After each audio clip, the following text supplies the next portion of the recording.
We got classics, we got new stories, wild worlds to view. Samurai, swords to Mecha-Might. Every episode ignite the night. Power up, get ready to go. Feel the hype, it's about to flow. Anime unlock, turn it up. Energy blast, fill your cup.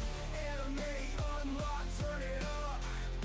Energy blast, fill your cup.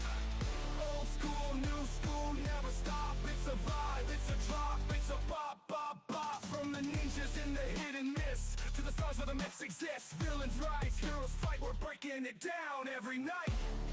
Enemy dreams in neon glow. Unfold the tales you need to know. From action-packed to heartfelt scenes, we're unlocking all your dreams.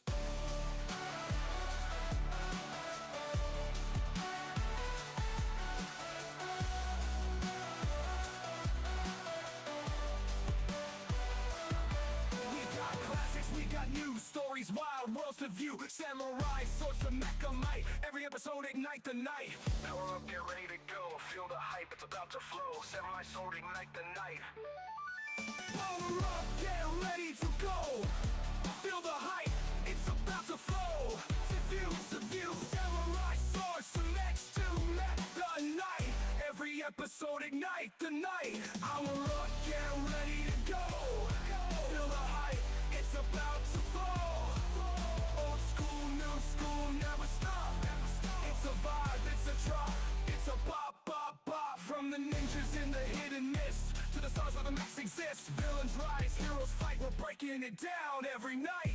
Anime dreams in neon glow. Unfold the tales you need to know. From action-packed to heartfelt scenes, we're unlocking all your dreams.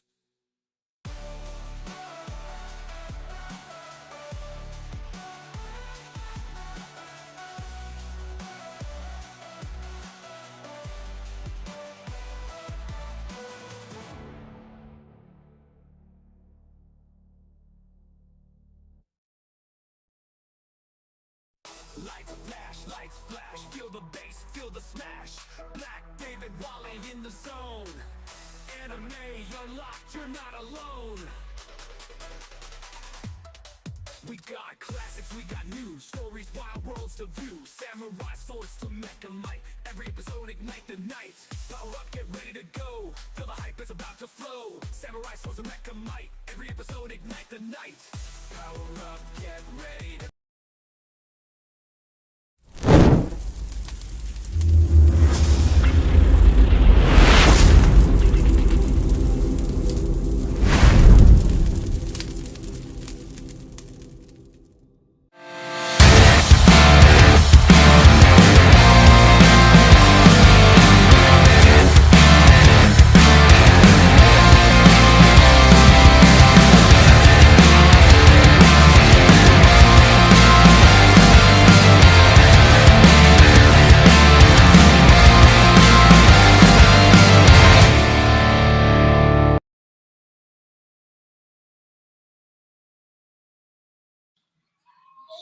Ladies and gentlemen, how you guys doing? Sorry for a little technical difficulty that I had a little earlier. This is the Anime Unlock show. I don't like how my video is looking. No. There you go, that's better. Now in the mirror roll. Once again, this is CBN Tech Talk, aka Black David, aka Bear Paws. We're in the middle of the week. And right now, I want everybody to come in, get themselves situated for this show. I hope my co-host will show up too. I didn't realize I got the little too big detail. Like, oh shoot, because this week was kind of weird. I know we're in the middle of the week, a lot kind of going on. So everybody have a okay week from the beginning of the week so far. How's everybody doing so far? How's everybody been this week? So this is Wednesday, August 13, 2025. Middle of the week. We got like two more days before we hit the weekends. Pretty much what it is. And we got a very interesting topic for tonight. But this topic is no easy topic. I'll say that. What's going on, Wally? What's going on, ladies and gentlemen? This topic is something I would say, I want to put it. Anyone who have watched this anime, I read the manga, I heard what's going on with the creator. We know that people were actually waiting when he get better or who could take over.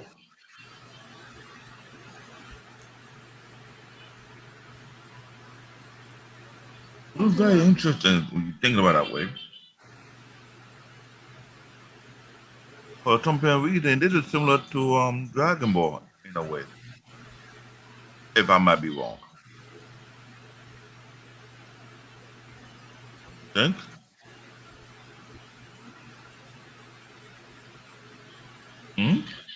Say that again. The situation with this franchise is almost similar to Dragon Ball franchise, In what way? where the creator had bad health. He was the one that run the show. Okay, so if you're saying from a creator standpoint, not from an actual manga standpoint. Man was sick for a good long time. So they made more than enough anime to go, but they couldn't go any further to the next arc because the creativity was not well. There was some kind of loyalty to this creator. Am I wrong? Say it again. There was some kind of loyalty to the creator, if I'm wrong. Is it loyalty to the creator? Yeah. Unlike Dragon Ball. I wouldn't say that. I'll say more of a bleeding dry experiment. Explain that. Well, let's be honest here. Every single time you hear about these writers, one way or another, it's always linked back to health issues. Why the anime tends to tank or fall behind. And in that same notion, it's like, well, where are we looking at this to the point that, okay, the studios are asking for more work because they see the projections, they see how anime fans are looking into this, they see how more intense it is, and they know that the community is asking for more. But then to a point of that, it's like, well, where do we sacrifice the actual creator's health when we're trying to actually, like, because again, it's one thing to have the work, but it's another thing to also know you do not have nothing. What's going on, Libido Network? What's going on, Russ? Yeah, what's going on? But yeah, but what is the point of sacrificing yourself when it comes to this and doing work? Because it's like, think about it. You don't never hear quote unquote health issues in production in America for some reason, but you're hearing that in Japan. How's that the problem? Make that make sense. I'm glad you point that one out. I'm glad. Yo, because we have done a couple of franchises where in common place, the creator, the author of this franchise, whatever franchise we talk about, have bad health. It's becoming a common practice. Why are they in bad health? That's the first thing came to my mind. Who is responsible for it? Number two, were they being overstressed out based on the supply and demand? Number three, or there's something that they're not telling us. Number four. Well, think about it from the creator of Dragon Ball, aka Akira Toriyama. The reason why, got you, Russ. Thank you for tuning in, man. But the reason why, Akira Toriyama wanted to be done with Dragon Ball more sooner than earlier than later, right? But what happened? The production company that he was under wanted more work out of Dragon Ball. And again, like what you said to me before, there's possible rumors that it was linked to the financial state of Japan itself to keep it alive. So if it's true, then of course, then that is a big weight on the shoulders. But my thing is, understand two things. If it's truly true, right? If there's a financial link to it, then why wasn't the health not preserved out of the creators to make sure that it stays going. And at the same time, at least if there is a written project or even a written stuff, okay, I could see like, okay, Kerry Takayama maybe wrote this, had timing to write it and timing not to do this, not on a deadline, but having time to actually write it. Someone else, you know, goes forward, someone else amongst his team that he knows and trusts will, you know, be able to push it. So he actually puts energy into it. And then after that, saves him some energy from actually being able to sit back and wait for the work to actually be productive. And then he doesn't gamble his energy, let alone aka his livelihood.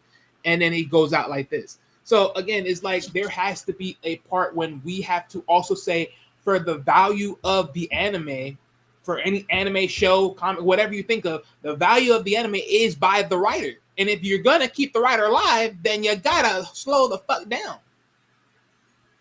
Because let's be honest, like if you look at so even from the standpoint of comics, aka Marvel, salute to the go to Marvel that made Stan Lee. Stan Lee, he left out around what 70, 80 years old. Mm-hmm. And then I think in comparison, I think what Akira, like when he left, I mean 50, I believe, 50, 60. Right. So if 50 to 60, I mean, just compare the age. You're trying to tell me a man that you should be more healthier, generally more healthier than somebody in America, and yet you get out before he does. Make that make sense? I'm glad you point that one out, because when I heard about this franchise with the same thing, I thought, whoa. I thought it was only Akira Toriyama goes with it. You got to watch a lot more anime. You start to find out the same thing was going on. Like, wait, why are all these anime creators all of a sudden getting sick all of a sudden? Like, what's the deal? Like, no, seriously, like, what the hell is going on? They're making huge Yeah, so amount of money. Akira Takayama was 68 when he passed. 68.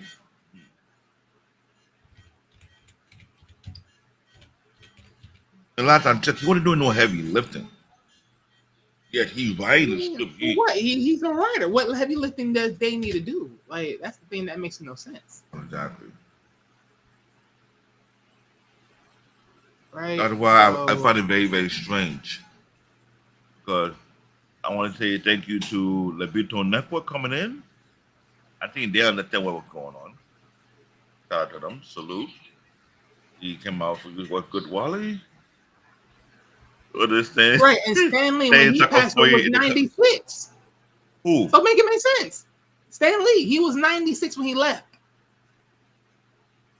So again, from someone that lives in America that technically that's technically labeled as food hazard place because of the amounts of BS that is in the food, survived longer than somebody that is in a better condition and living condition that has no junk in their food. Now that's the thing that got caught me off guard. I said, hold on. If I remember correctly, the food and the lifestyle in Japan is almost the complete opposite of the United States. So there has to be far more healthier food in Japan than that in the US. But there has to be a reason why these people not getting it. Like, what are they eating? What are they doing? The health should not be at risk. Should never be. Because I don't.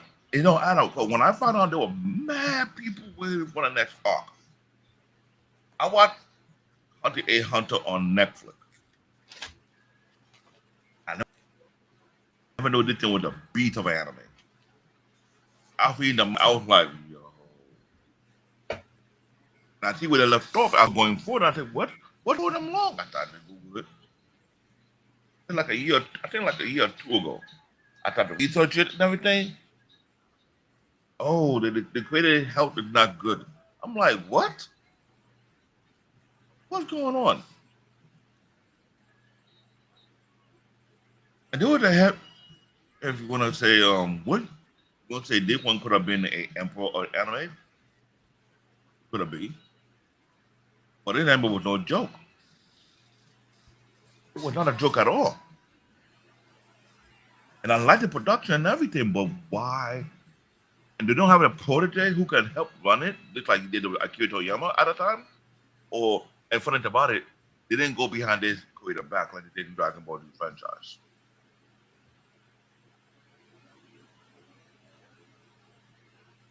Finally, loyalty on this production. Let me start reading up the introduction.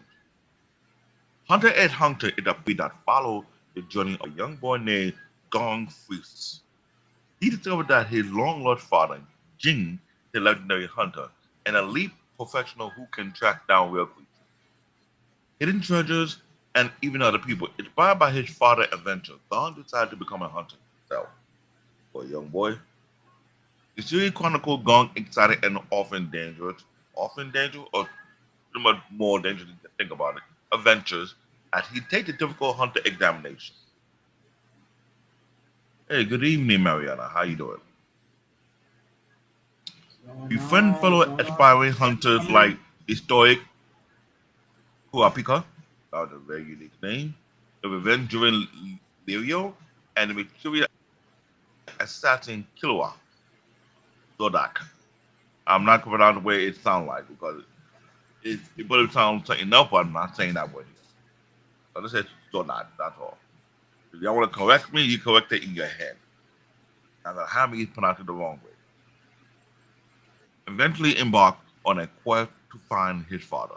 Along the way, they faced incredible challenge, encountering powerful allies and formidable enemies, and learn more about themselves and the world hunter. This show is known for its complex characters, which by far made it very highly unique, intricate, intricate plot line, and a unique power to the core me.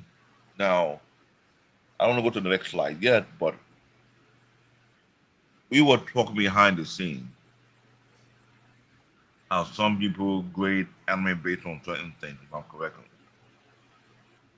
Character creation, right? World building, right? Power system is not correct. And the plot line or plot twist. How often have you found out people don't really take their time out or pay close attention to the anime they're watching? Wally?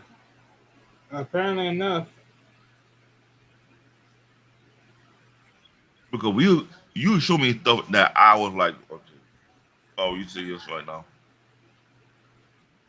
Do I need to create a hit list of idiots who don't need to be watching anime at all since they are low IQ? Someone was saying something about Jujutsu Kaisen is not plotline. It doesn't make any sense. I'm like, the fact it don't make any sense because you don't make any sense. When we get to Jujutsu Kaisen, we go break that one down. But I need to be careful with that nonsense. This plot line, the character creation on this was very, very complex. It got me trying to figure. I was trying to figure out every character for what it is. Gong, when he in the green uniform, come up a bit too pure of a guy. But his strength level don't make no sense. Let me put that one right there. Killua, the mischievous assassin, that's the guy with the white shirt. He considered to be the very best of his family. The soon heir of the who will lead the family. Right? Leorio, well, he's a very comical, weird character. That's the tall brother with the suit.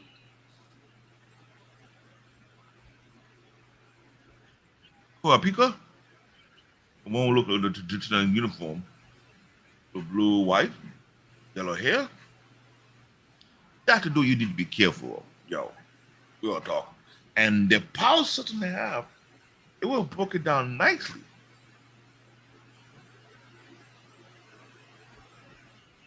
And let's be real though, they were the power system with the only anime that they let you understand how the power system actually works. compared to Dragon Ball Z, My Hero Academia, and many other anime. Am I wrong, Wally? As far as having one of the better power systems.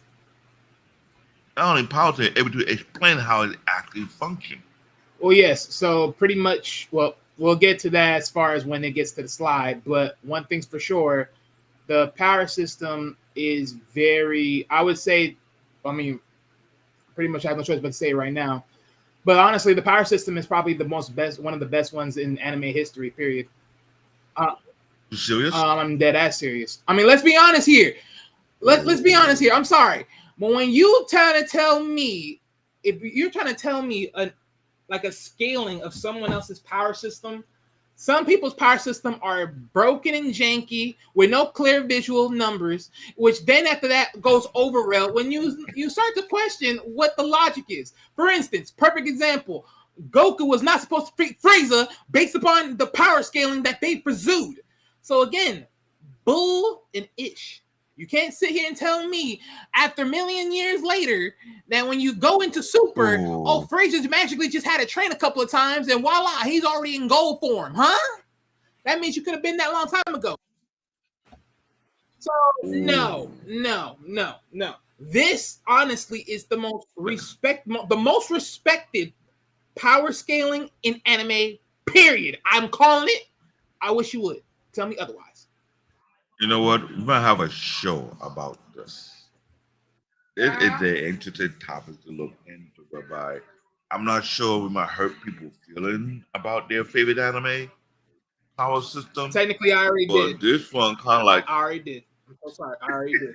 Let's be honest. When you think about this, I'll even go further. Hold on. Let me get on this screen real quick just to make sure you go your ass. No, I'm standing on business. Okay, just let you know I'm standing on business. Look, you do not start Gon looking like a powerhouse mofo. Granted, amongst other animes, they don't start that either. But let's be honest. When you're talking about learning, understanding the basis and the premise, how to expand, then understanding a further dialogue into building then as far as being what type of specialist are you in Pacific? Hello? No, they ain't no one better. Because I've been hearing a whole bunch of crazy shit about some other people's animes, and your power scaling, some of y'all are just a little bit outlandish for me. I'm just saying, it's just a little bit outlandish for me. It just is. It just is. It just is. It just is. No. And yes, I can even look, there's certain animes even that I love. I will body just to prove it.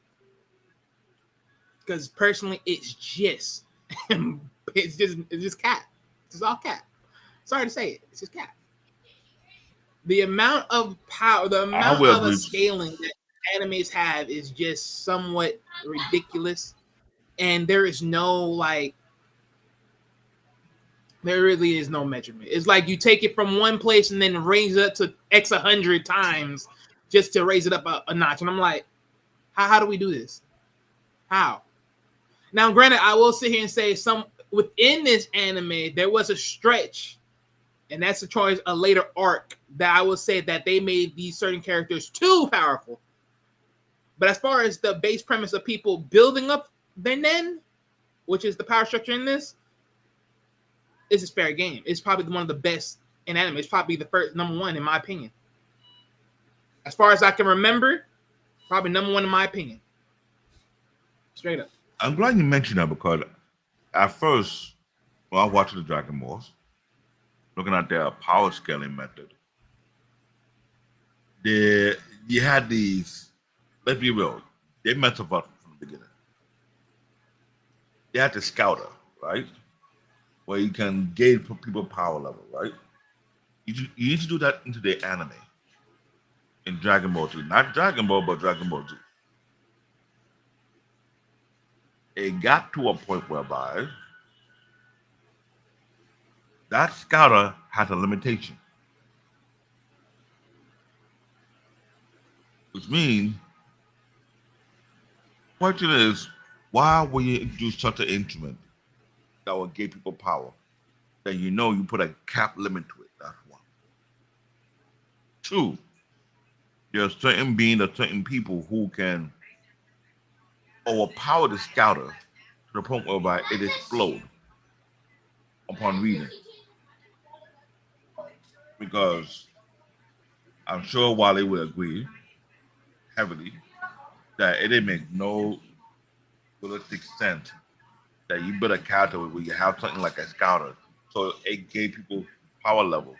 And whenever Goku, Vegeta, or Frieza or anyone decide to say, you know what, it's time to go pop the weasel.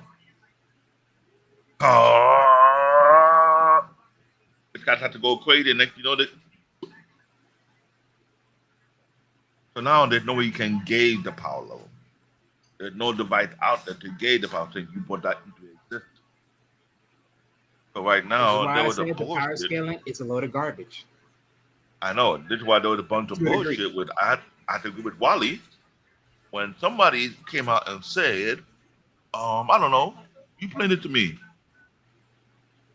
Master Ultra Instinct Goku, Master Ultra Ego Vegeta, Broly, Beast Gohan, and Piccolo are equal in power level. Which we all know that's straight bullshit. It doesn't make any sense. It doesn't add up. It defeats the purpose of making it seem that both Goku and Vegeta were busting their ass, raising their level. Unheard of, right? But somehow, Gohan caught up after he had an emotional burst. So he jumped through a bunch of hurdles to meet up with his father and his father rival. Now, Broly, on the other hand, individually speaking,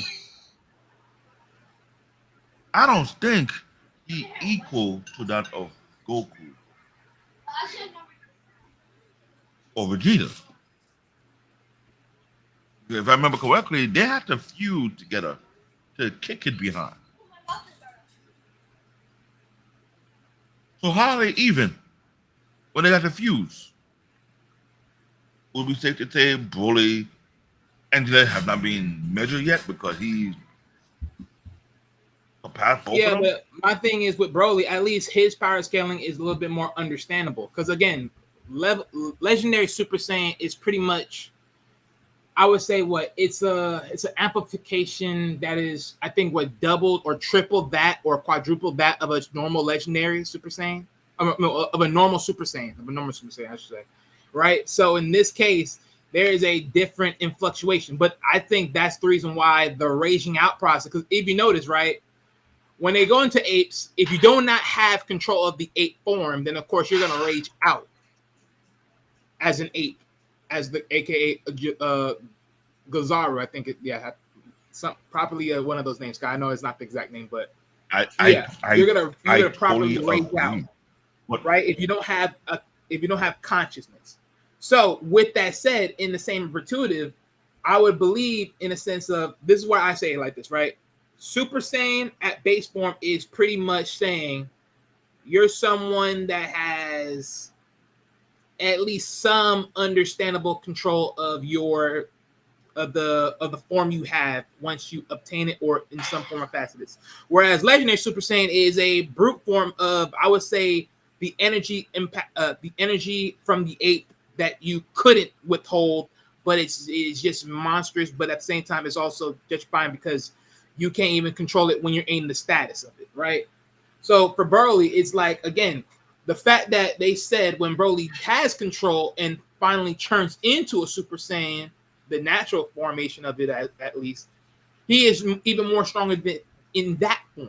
So again, I believe there is a much in-depth purpose of why that is. But of course, as throughout the years, when you hear Akira Takayama hear and say certain things, there's a lot of things he hasn't really thought through when it comes to Dragon Ball in its entirety.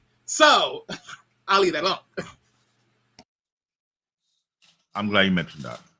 So looking at the overview, the title Hunter x Hunter, the creator himself is Yoshihiro Togashi. Also, here's a fun fact about this guy, ladies and gentlemen. He is also the creator of Yu Yu Hakusho.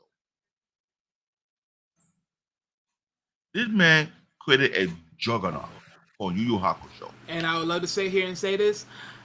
This is why this is one of the best anime producers. I mean, that made anime. Because again, when I seen that he was the one that wrote this too, and let alone Yu Yu Hakusho, I'm like, I ultimately understand. I ultimately understood. Because ultimately it's pretty much closely the same, but it's slightly different. It's pretty much different. Because even then, when I sit here and say, when I say that literally Hunter x Hunter is probably one of the best, like the best, like power systems, I truly believe that, because in most cases you couldn't even really question what was the power system really in Yu Yu Hakusho. So you even further defined it in this, which is again way more. So if you look at just what is in this and then reflect back to what it was in Yu Yu, you can probably see and say, yeah, there was a lot of influence of just fine tuning this, very much so. Because again, the psychology or factor in this anime, even from the stance of just the, the power scaling, is phenomenal. It's very phenomenal. And this is why when I found out that this is what it is, here's the first thing came to my mind. When would they do the reboot of Yu Yu Hakusho? When they update the production of it?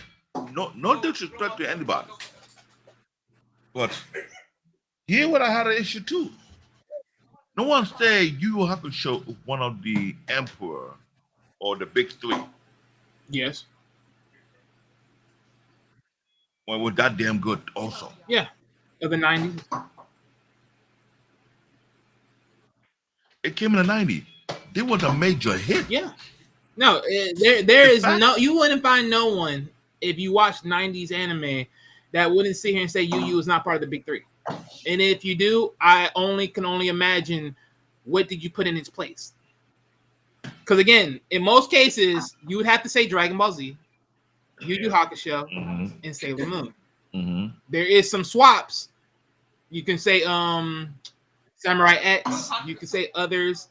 So again, I could see certain people making certain swaps, but those got to be very much so the swaps. Because if not, but let me throw a monkey wrench to this though. Was it not the same year or decade that Samurai X Bonnie Kenshi came out? That's what I just said earlier. Yeah, but not only that, they got a reboot. And looking better than the old version. I'm like, okay. A production redo.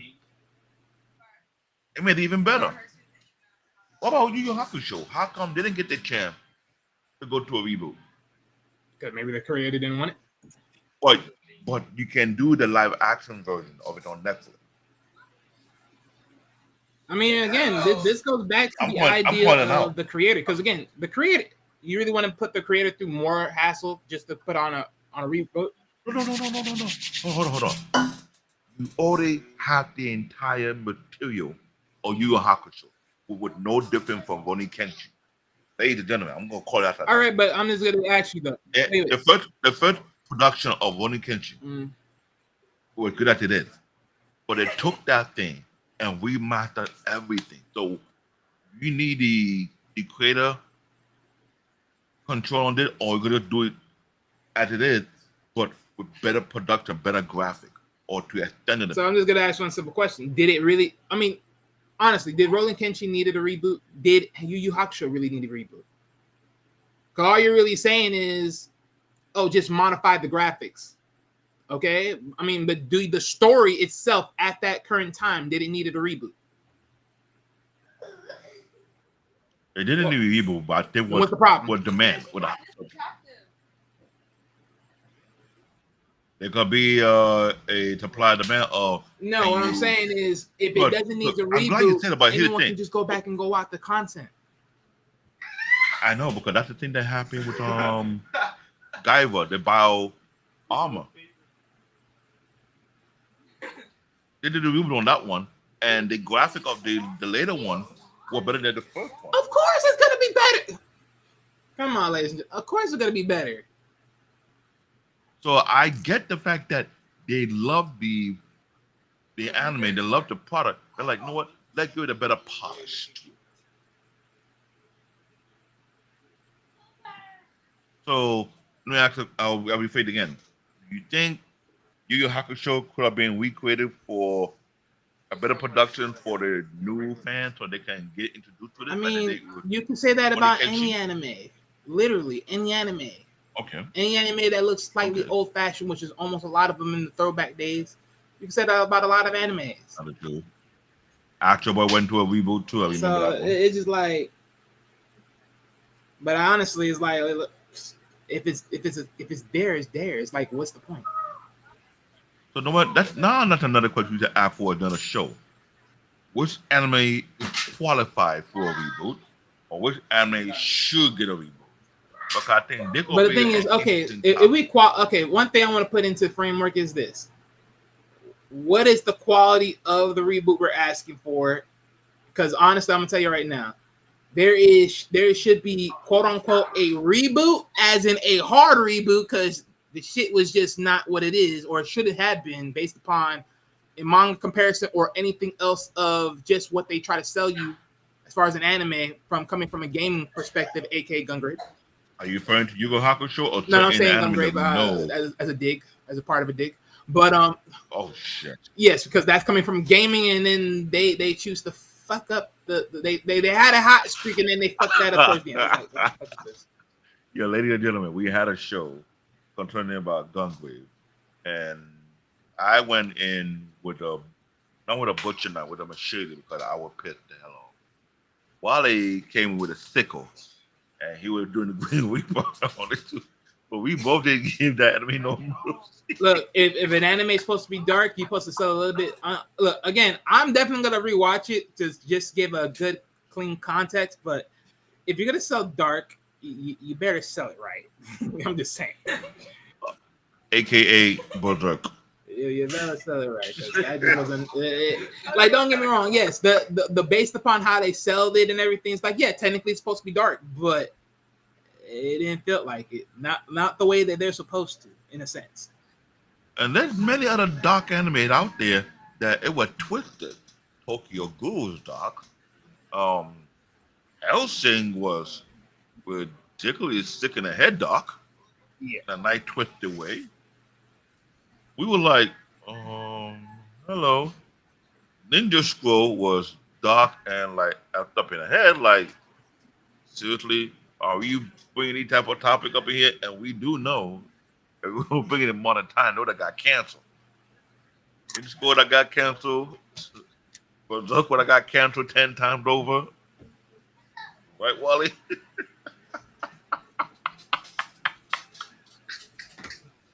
Yo, when we had that, I mean, there's a reason why. Well, technically, anime in its entirety is getting canceled because of this stupid ass law that's out here trying to fight to destroy anime in the U.S. It's some BS. Because some overgrown, educated reject, which he's not really educated. He's kind of like epic center of a failure. He didn't graduate high school nor college without his daddy money. No, he didn't got the brain capacity or the brain matter to actually push through. This is the guy you need to bring picture to him to understand. He can't write words. Words kill him. His brain explodes. He's trying to think too hard. You get that with what do you call it? An aneurysm? No, when you trying to think so hard, you try to pop in a vein. Yeah. All right, let's go to the next one. Come on. Yeah, that's the thing. Manga debut March 3rd, 1998. I thought you was done ongoing. with this. No. We were talking about the creator. We like okay, he created Yu Yu Hakusho. Yeah. We would end that because that's a powerhouse. So this guy created two powerhouses. Yeah. All right, keep going. That's black and white. You ask me. I'm a creator. I could say I'm one of the best creators in Japan. I created two big powerhouses. Who can say that about me? He can do that. Here's a joke though. The manga debuted in 1998. and it's still going. Irregular release.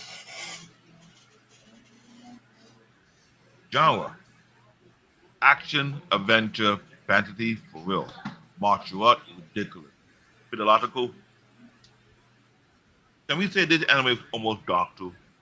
Very twisted way. I would say it got if you consider it dark, it got dark towards like the what arc? I think towards the Chimera Ants arc. That's when it got dark. But before it got dark, it was entering that when he had a one particular character, he would I don't want to say the word. He almost looked like he came out of the Diddy Club, but he got kicked out because he was too dangerous. You talking about the clown, eh? Yeah, well, I mean, those are dark characters. Those were dark characters, but where this one particular. Okay, see now this clown. I ain't gonna lie, this dude. You have to put zesty tag on him because you don't know where he's coming from. You don't know if he's zesty or if he's actually just looking for a good opponent. I'm telling you, you just don't know. This guy is on some stuff. This had to go effed up character of all time. This character make Frida look like a punk. In my own view. Because the way he been going on, it was messing me up. I was like, no fan. Is he kind of like, in that community, or he just quit and effed up in the head on a higher level? You're like, I'm like, yo, stop. Sometimes I have to pause it and walk away just to shake off the aura of that anime. I'm like, yo, who created this character? Why is the character so effed up in the head? Why he so twisted? But it made it so funny at the same time, though. Forget Killua older brother who was lost a couple of marbles a long time ago. This one took the cake of the cake. Well, I can't wait till you get right. Oh.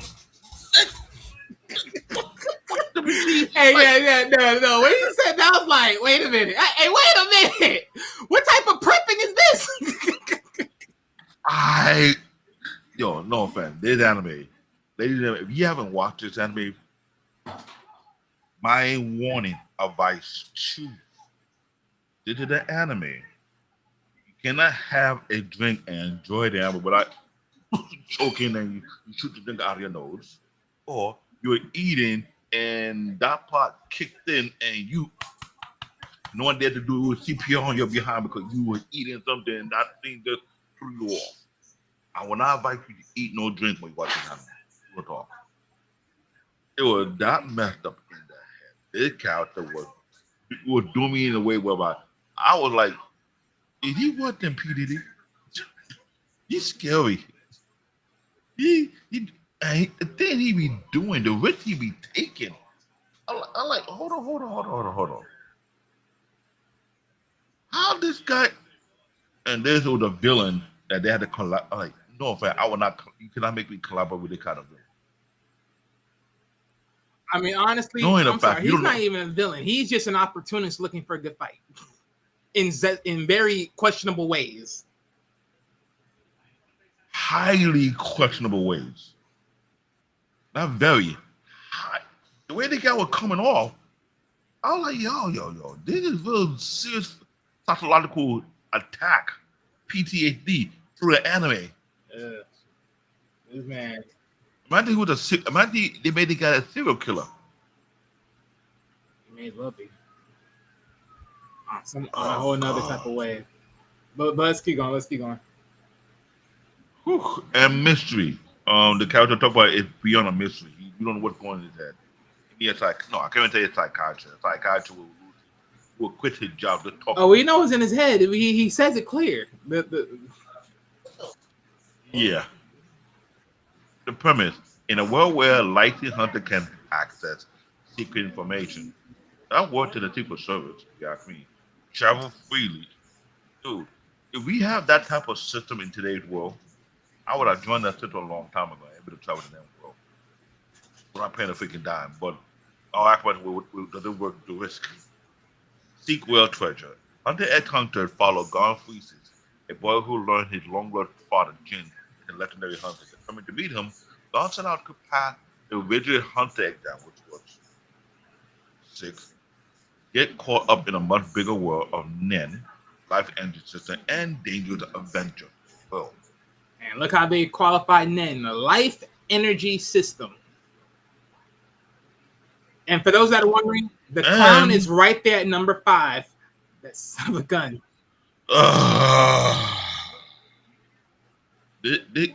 No, bro. There was a part that was he naked and he was like, I was like, okay, you know what? Just don't rehash those things. Every time I see the clown, it's like a nightmare, PTSD. It was the only anime that gave me real PTSD. And I thought Berserk would do that to me. No, this dude right here, he was the diddler time 1,000. You think Diddler was the boss? No, Diddler was not the boss. He was the fake boss. I would say he was the real boss if he was in real life. Because the thing he was doing, I was like, yo, no disrespect, but you know you're hunting right now. Yeah, gun freezes, determined, automated, but capable of frightening intensity. Intensity is not a word for this guy. This guy is like the definition of true intensity. Right. And for those that are wondering, Gon is the first one on the presentation in the green and red shirt. Right there. Killua Zoldyck. I'm not going to put out the other way you want me to put out. I'm not doing that either. Anytime you get the channel canceled. An assassin turned loyal family. Complex moral. No offense. Good. Ladies and gentlemen, if you have gone through what this guy have gone through, please go and seek help. Go find a psychiatrist. I'm dead ass serious. Yeah. Killua's life path His character creation was uniquely in itself, but it was messing me up too. I was like, yeah, which is why I'm gonna ask you a question soon enough, because this is crazy. Yeah, the Killua is crazy. For those that need to know, Killua is next to Gon's picture, so that's the second one on the top row. mm-hmm. Kurapika, driven by revenge against the Phantom Troupe. Now, how would I describe the guy in a very unique way? Can I say passionate? Close to vendetta. They guy was beyond motivated and driven to the point whereby it can cost him his life. That's a dude right here. Oh, trust me, it cost his life so bad. His choosable Nen ability that he ended up, if I'm not mistaken, purchasing was just so asinine. It's like, Lord have mercy. I watched it that man. I watched his arc, part of him, a couple of times over. I was trying to make sense. You create a Nen ability with a linchpin whereby your life is on the line.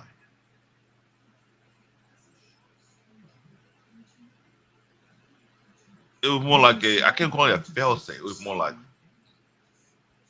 if I'm going to go down, we go in the same direction. It'll be first class. Top flight. There you go. Woo. Leorio Paradinight.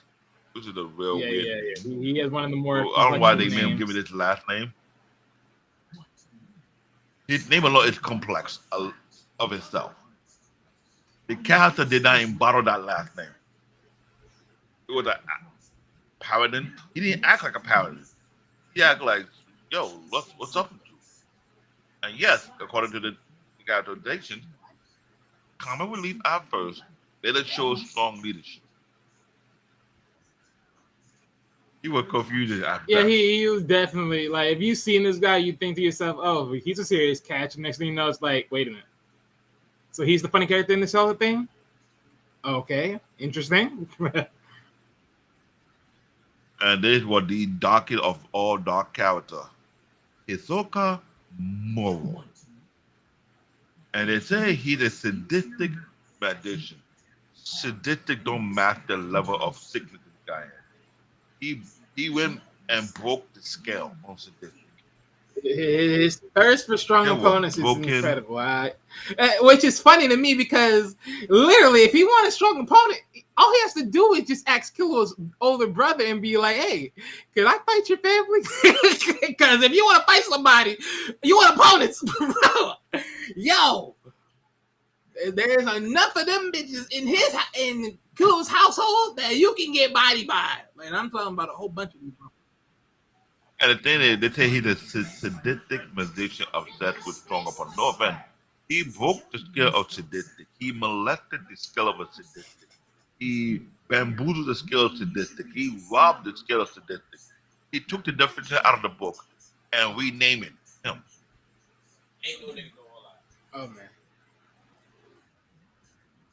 So another name for sadistic is Hisoka. That should be another name for sadistic. He the new scale of being sadistic. When you're on that level, you call you Hisoka going forward. So the level of sadisticness that he would portray in the anime, I thought the question of like, is he gonna do something that will traumatize everybody go to the end that we're not gonna want to watch it no more because the level of PTSD we got for this anime is on a whole other level, nuclear level, like seriously. Stuff he been doing, his posture, his sound effect. Oh, okay, Lord.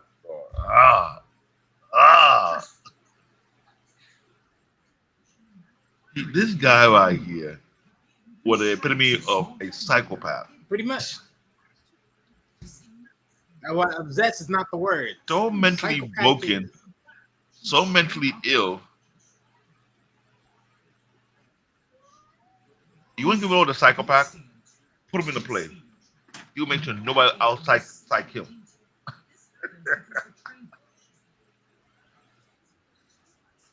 That'll be the only one remaining. That's how bad he is. Yeah, we continue. We have Kolo Yeah. The name speaks for itself. This mofo right here. You want to talk about broken? This son of a bitch. I swear. Hear the name. Kolo Lucifer. Like, really? He pretty much was a walking son of a bitch. You had to be a benevolent, evil individual with a name that raised the dead. He's a calm, enigmatic, Phantom Troupe leader. And that is not the word. He's a calm, cold, and very calculated thanks to his ability. Within mindset, beyond calculated, very vicious, unbelievable, of a leader plus criminal. Now, I'm not sure if you compete with the next one. Maroon. Chimera and King evolved from ruthless tyrant to philosophical. Now, see, this was what you call just that complete upstruck. Tyrant is pretty much the name in his title. Because, boy, him coming to existence was just one of the most utmost.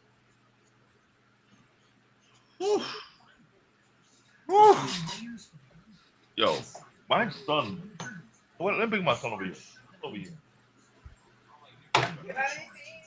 He was, when he was watching the anime, he was like, I don't know what. Come down here. Remember when you were watching Hunter X Hunter and you're watching the Chimera arc? What were you think when you were watching the anime? Oh, a whole bunch of different ends. Yeah. We're so young, we're learning very fast. Yeah, but what it like messed you up in your think when you have this one particular, he just.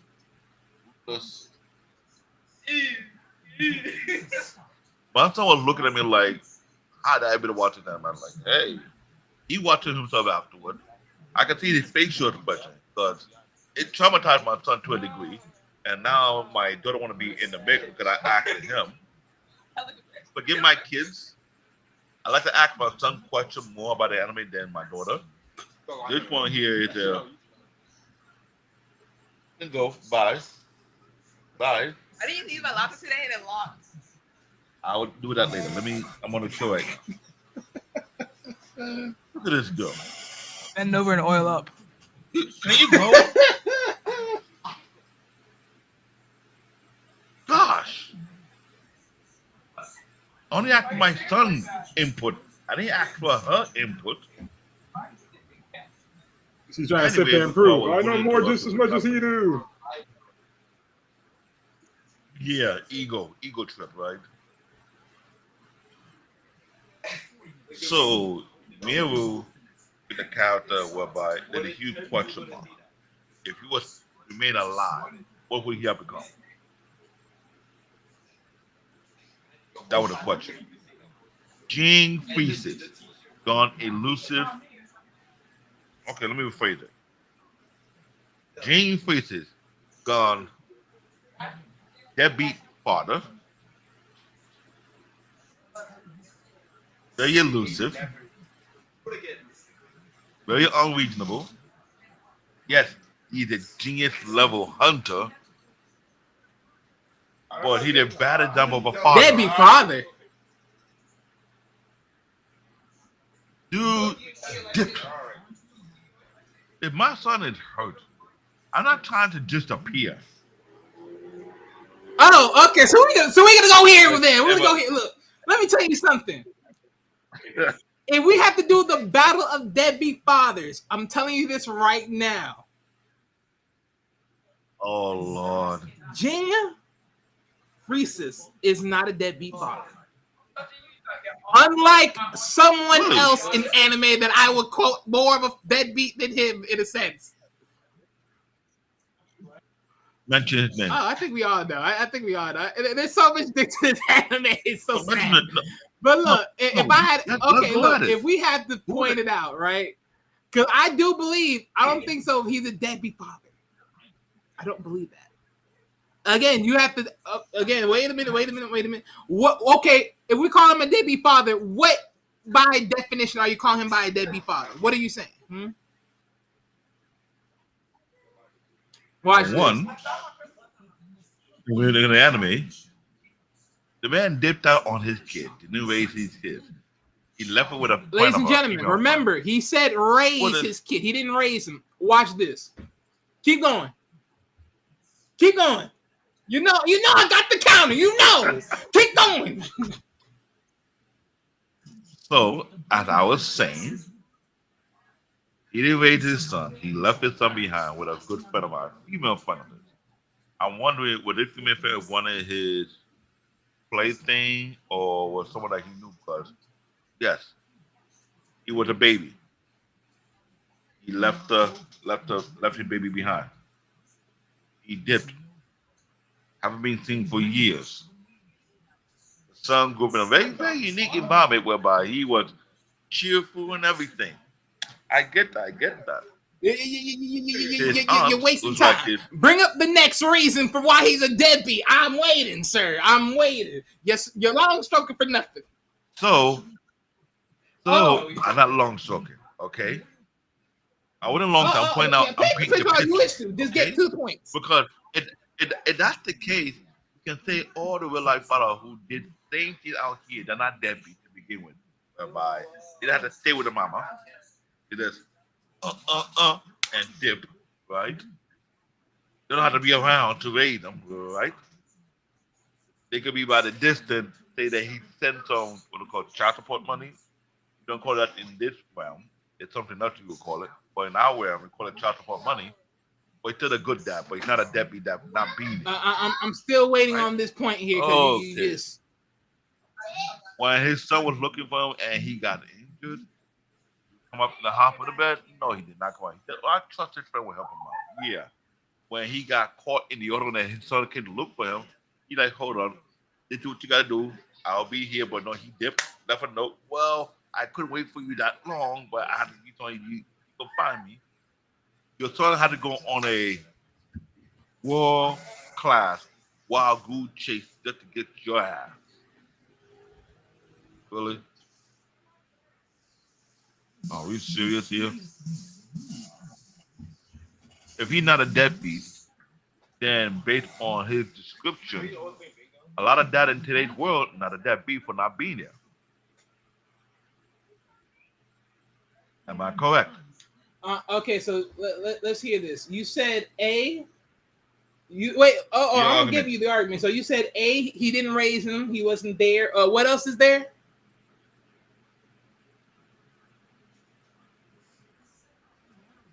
He didn't raise him. He dropped him off to some other chick, who that's not his mom. I understand that. Something happened to his mom.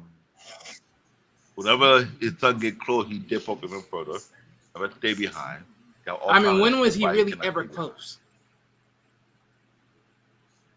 Let's get real with that. When was he really ever close? He never was close. He was Okay, so far. so maybe he was never that close. Oh, until the time during the examination, before they get their hunter license, was there, then he gets off. Another time, he got his arm broken. He was there. He gets off.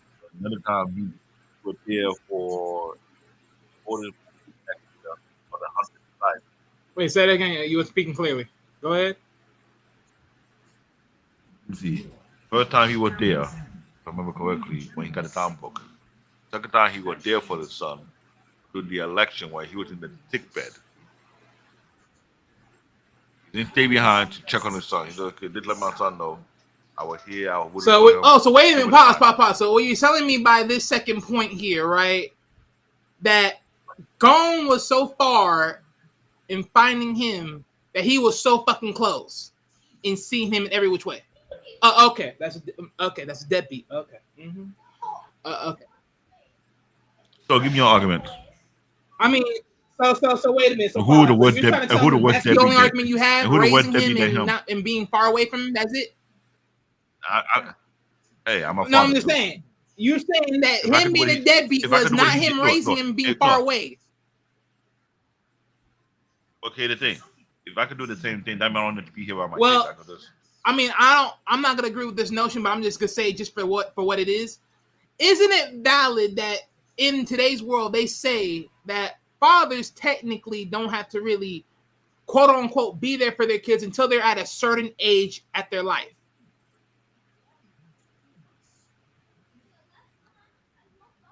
Okay, you got a point in that area there. So cool. What are you trying to point? What are you trying to paint? No, that's the point I'm hitting on right there. Because again, this is the same point that you're hitting Gon with. I mean, you're hitting Ging with. It's like, oh, you was gone, you wasn't there, you're a deadbeat. But again, what is? See, you know what? And because you used the word, now I gotta motherfucking like hit you with it. Because now I'm like, wait a minute. See, we ain't just gonna use words and just say shit just out of thin air. So let's just talk about it for what it is, right? So deadbeat, a term often used informal and with disapproval to describe someone who is lazy, irresponsible, or evades their responsibilities, particularly financial ones. Well, notice one thing. They didn't say it as just being a father. They said mostly financially. So guess what? Let's get real here. What financials really in this anime really had to be seen in this overall? Apparently not much. Especially because you can freely roam as a hunter. All you have to do is just get the license. So, now you want to talk about invade responsibilities, eh? Let's get one thing clear. Ging left his home and left Gon to be where he's at to eventually grow up and be a good little boy. Only for him to leave a message in his image and his stature of who he is in the outside world of the hunting world, for him to hunt him down and want to meet him. AKA, which then formed Gon to do what? Train to be what? Empower him to be who? Stop. He had all the responsibility, even from a distance, because he raised him up to get there.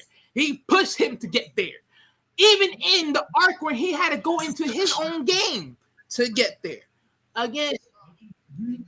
So, are we saying that it's okay to treat our kid like the Spartan do? When they get a certain age, you kick them out under the void and let them figure out life. If they come back, they prepare for the next level. Hey, you know how they say in families, right? Most cases, most father would probably kick out the son way before they kick out. I got so tongue-tied. Oh, that's so horrible. They would say more likely the son will get kicked out of the family before the daughter does. Not because they did anything wrong. It's because you got to go out there and go be your own man, right? In this case, the same thing. That's how I look at it. So, on that note, ladies and gentlemen, what he's saying, and all you fathers out there, you should practice the same. You don't need to be around your son. Who said he wasn't around his son? He gave them a roadmap to him. He literally built him to get to him. Yeah, but how far was he is from his son? I mean, based upon you, not far enough. He was always right there, just in hiding. He was able to see him, but he wasn't able to see him. Okay. So that being said, hey, you know what? I didn't go this far. You want to go this far? I didn't go this far. Last time I checked in anime, no one didn't replace Ging as Gon's stepdaddy.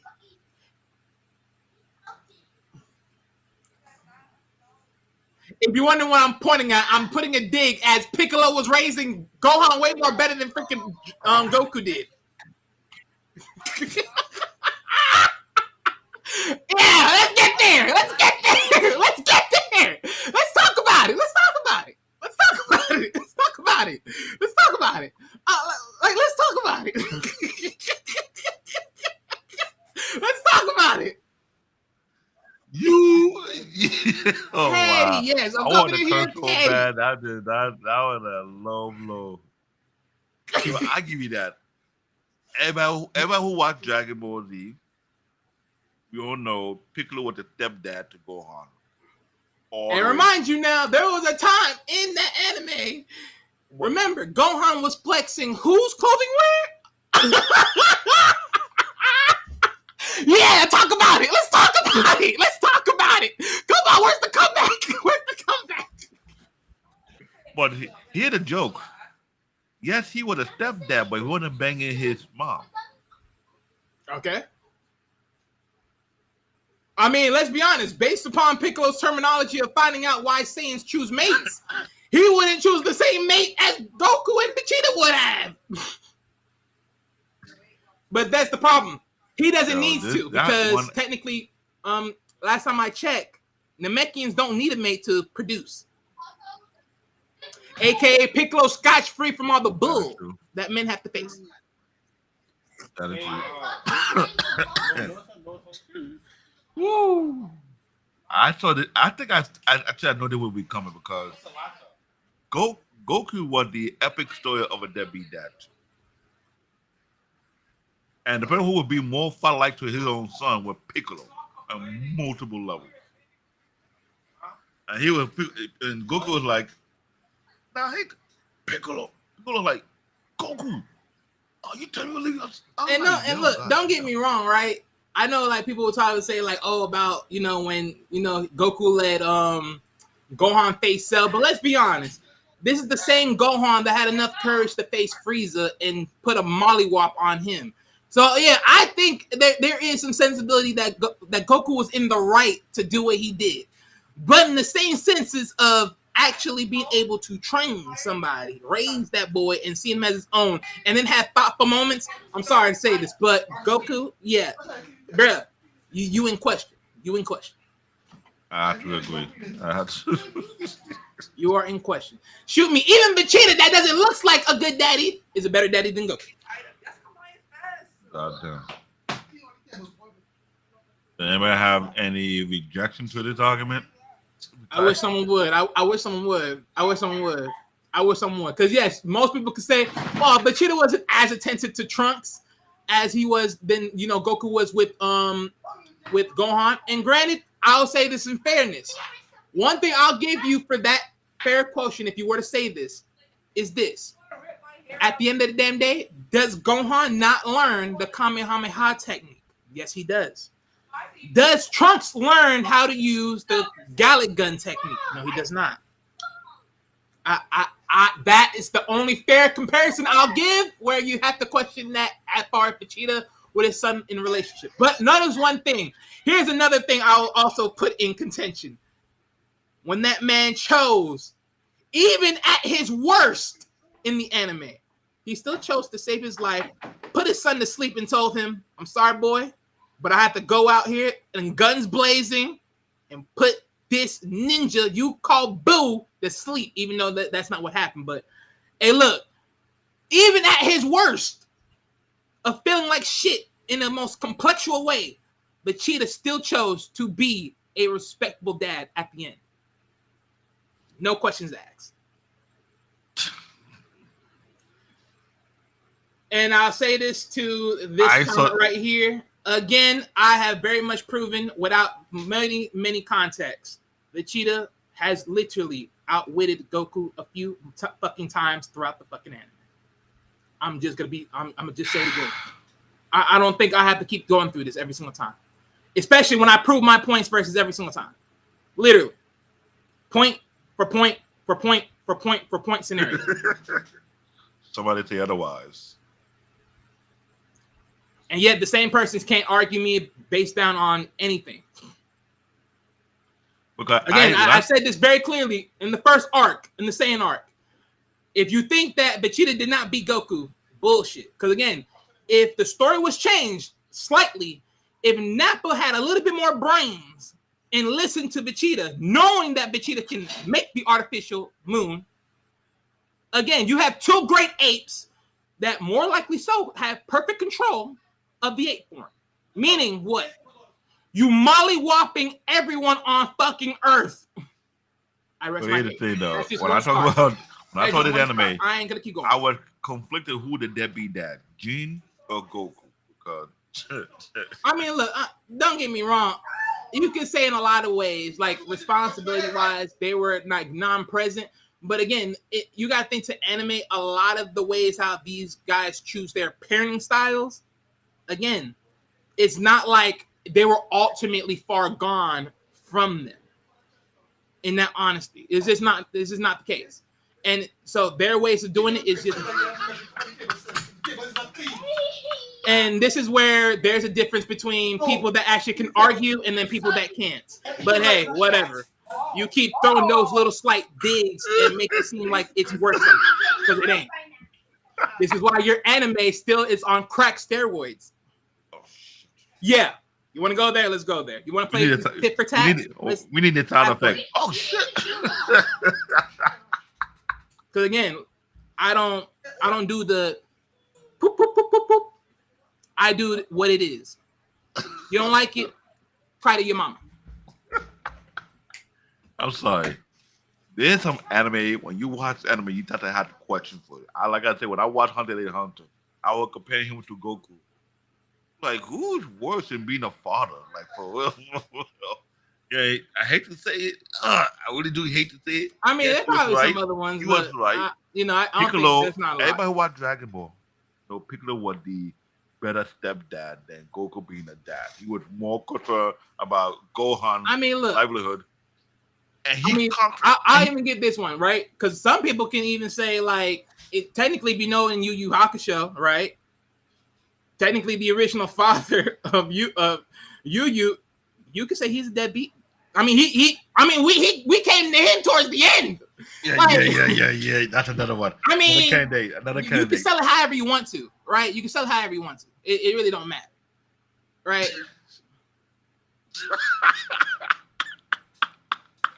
Again, pathetic digs for someone that can't argue. Congratulations. I'm glad you mentioned Yu Yu Hakusho's father. Well, the creator of this anime did the same thing with Yu Yu Hakusho did with Jin. Both father was not there. Yu Yu Hakusho's father came to be honest, actually, I even go even further. Even Vegeta's dad was a horrible dad. God damn. Oh, God damn. I mean, you technically just pretty much gave your own son to freaking Frieza. Oh. What type of time we on with that? Ladies and gentlemen, you might have a show about this. Again, equal opportunity. You might have a show about There's a this. couple out there. Can't name them all, but there's a couple. And out we there. want other anime lovers to come into the conversation in this commentary about which anime portray deadbeat dads. And who's on the top of it? But this is Put the last comment up there. I got no time for this. I swear. oh boy. Last time The last time is ruining facts. Goku ruining facts. I don't know what ruining facts is. Goku is better one. Explain. Ultra Instincts Vegeta has not even touched that yet. Again, if you understand the fucking context of Ultra Instincts, which you fucking don't, that is not Vegeta's style. So yes, he couldn't touch it. Even if he were to, that would be a whole character switch model of Vegeta in a sense of who he is as a fighter, which is a vicious mongrel that hits, strikes, and kicks very fast and very quick. Vegeta is not resourceful and relentless and impatient as much as Goku is. Whereas for Goku, Goku is taking his time and enjoying the fight. Vegeta more likely wants to get the fight over and drop you and make you a laughable statement. So again, him touching Ultra Instinct is not going to happen. Why? Because that's not his way of fighting. And they've shown that in the anime the same damn way. It's not his MO. And there's the reason why the Even affiliation when he with said it, it's not his MO. the reason why Goku affiliation to the angel style fighting compared to Vegeta affiliation to the Destroyer style of fighting. There's an affinity. In almost every anime we watch out there, certain characters have an affinity to a certain style, a certain attribute. Goku is more toward to the villain now, but Ultra Instinct fits his fighting style. While for Vegeta, Ultra Ego, this man loves to take a hit, but he would like to ditch it back even further. That was the style that I meant to the faction to him. So I have to agree with that one. We'll talk. He says he's just weak. Negro, please. But when we talk Literally, about the entrance into Ultra Instincts is a method of patience. But we're going to talk about deadbeat dad in anime. Ging, Feezy, Yu Hakusho dad, Goku. And then I think there's a few other. I think we might have to do a. They're probably a long list, but I just know those are just the few I just picked out because that's all. Because when he did stand out even more, the guy was not just dead. And what's funny about it? Oh, you know what? A matter of fact, I even got another one. This is Lord. actually a childhood dig. Oh Lord! I'm sorry, ladies and gentlemen, for all y'all childhoods, but Ash's father. Oh. Oh. No, you didn't. Ladies and gentlemen, Oh my gosh! if we end up missing due to the Pokemon fan base because they're coming after us, Hey, I'm Blame just everything- gonna keep it real. I'm blame just it gonna on keep what? it real. that was a ultimate ding right there. Hey, they never say he passed away. There ain't no pictures. There's something going on here. I'm just saying. And where is Mama at? Ash's mama's in Pilot Town. What are you talking about? Yeah, Mama was Valentine. Yeah, that would have been a Rolling Stone. Something. Sure, that was a ding. I didn't even see that one coming. I didn't even think about it. I was like, oh shoot, yeah, I doubted that deadbeat guy. Where his dad at? What was he doing? Was he like Brock, play with the ladies? Now that's a ding. And speaking of deadbeat dad, the next one to Jin was Netero, former chairman, cheerful and incredibly dangerous fighter. He too is a dad. I see. I did not know that. But in the manga, he had 2 kids who they say he was a no good, never show up kind of father. I'm like, God damn. What's going on here with these anime father figures? This is the tough story of choosing purpose over your child. But I have a very compelling reasons why this thing's happened. But then, but I'm gonna leave that alone. But Oh Lord. I did not know he had that. Oh Lord. This is why I love this show, Anime Unlocked, because there are areas that people don't want to touch. They're like, oh no. I'm not gonna touch it. Too political incorrect. Bullshit. Everything goes up in here. Alright? If you suck, you suck. If you're sad, you're sad. So this we calling out. This is what we called out this other character who was scared. You give me. Let me go back one tile back because we called out this guy, Hisoka. That's the next level of the diddler. Going forward, if you surpass the diddler, then you're a Hisoka. Okay? You don't believe me? Watch him. So wait. Before we move on from this, right? Uh-oh. I mean, technically, you could even mention even Goku's father being worse her father, honestly. In a sense. God damn. In a sense, because even from his standpoint, even Grandpa Gohan took race. But that's a whole different story. Goku was a baby at that time. It is what it is. It's like you can't really knock that. You can't really knock it. This guy was about to go on a technicality and throw this guy's father on the butt, but it's his life. It's open season for everybody. What the fuck this is? Favoritism on us? It's open season for everybody. Hey, look here. Ask yourself this one question. If you know what was about to freaking happen, would you escape, took your son and escape and survive only to fight another day?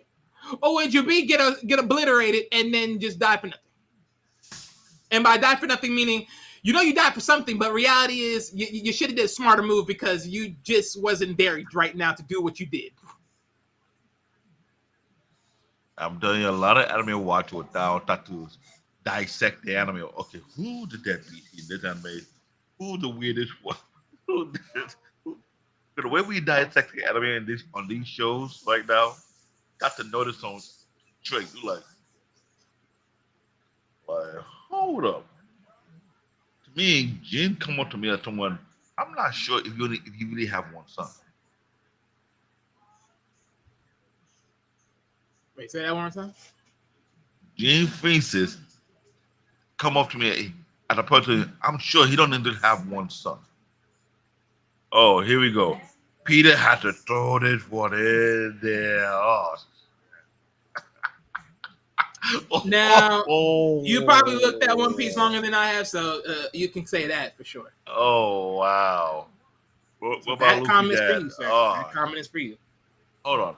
Let me do the argument. I guess you're going to say that, but remember, he was on a run.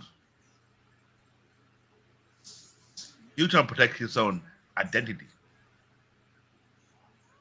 Until somebody bleed it out. And if you want to be real about it, what about Luffy grandpa?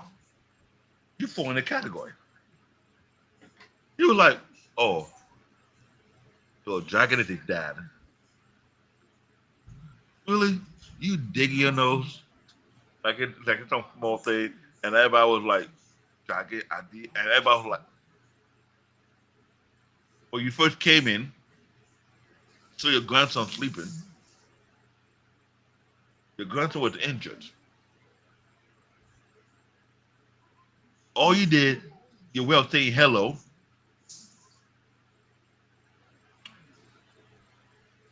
Pow! Who grandfather wait their grandson like that? If you want to go there.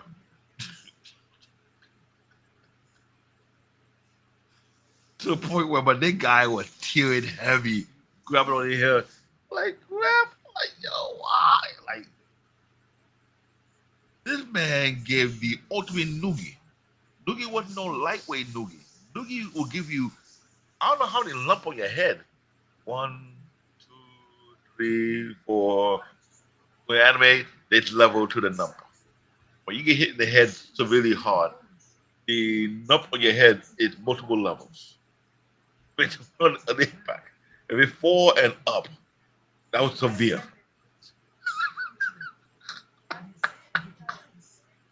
He had an effed up grandfather, mind you, number one,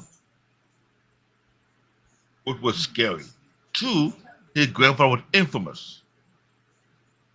Three, how would I put this? His grandfather can get him arrested. If you think about it, Luffy was a pirate. His dad was a Marine. No, sorry, correction.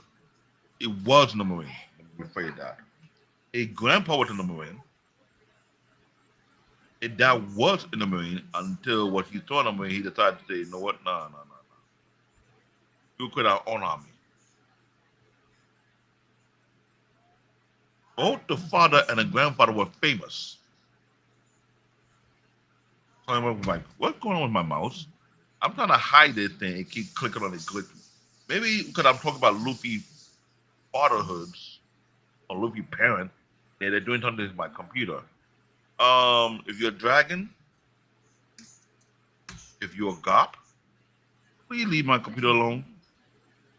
I don't need you to be coming here with long distance arm or your ability mess with my computer. Yeah, I'm talking about you and your parenting style. It sucks. What the hell? I can't talk about Luffy no more without. Dude. Jeez. It probably the browser giving you that issue.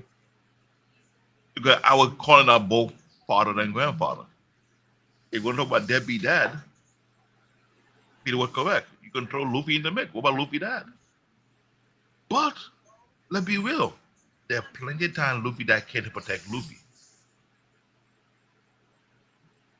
He Say it did. again? There are plenty of times Luffy dad came to protect Luffy.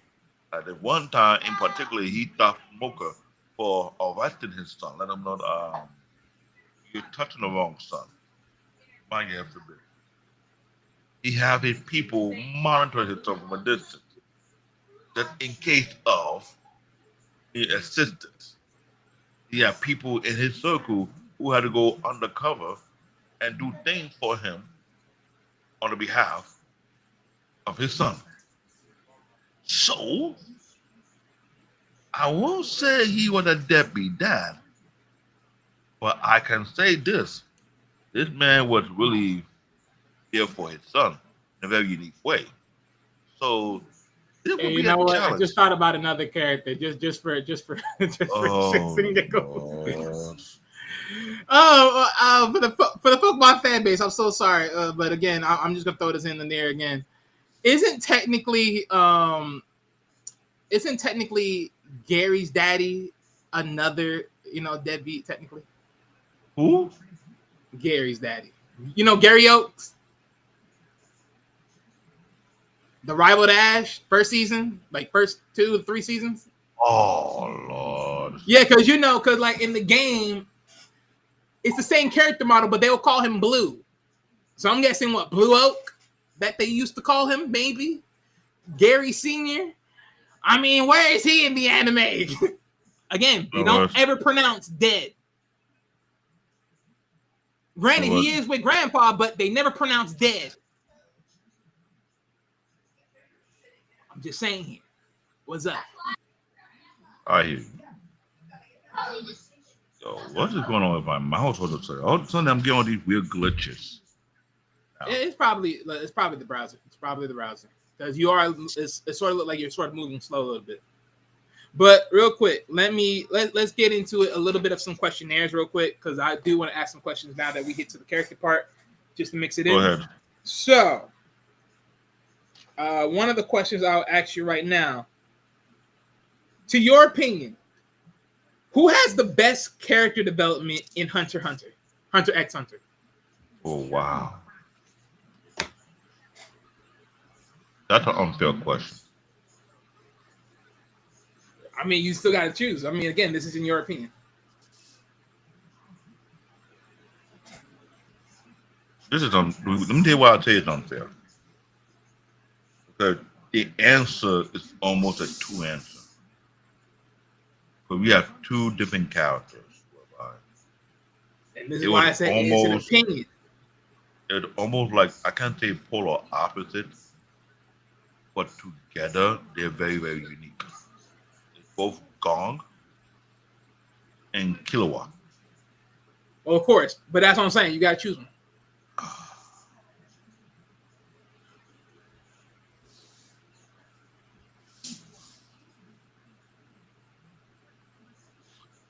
I would say Killua because his complexity of a character and the weight on that was applied on him, and how far he had to go. Because, mind you, they got is what we call a pretty much of a real big brother. You have a younger brother who, no disrespect, is beyond broken. The whole entire family is afraid of this boy. You speaking about Killua? He was a younger brother. One Younger they had brother. locked up in some kind of special ass room. You mean the female, not the younger brother? The one that can turn into a doll, grant you wishes, something like that. Yeah. That was a female. So that was a female? Last time I remembered, it was a female. Last time I remember, I thought it was a boy act like a female. Well, I thought it was just a female, straight up. But okay. And I was like, okay, the reason why did the level of fear that particular character have on the entire family. Yeah. When you got a family like that, you better believe there's some fear. There's so much fear. The room was Because the conditions of that one is freaking insanity. and the door they made for that room is Forget the door. The amount of security they made just to get to her. It's insane. The United States Secret Service, the United States Underground Military Brand had nowhere near that one. That's how dangerous it is. He was a nuke himself.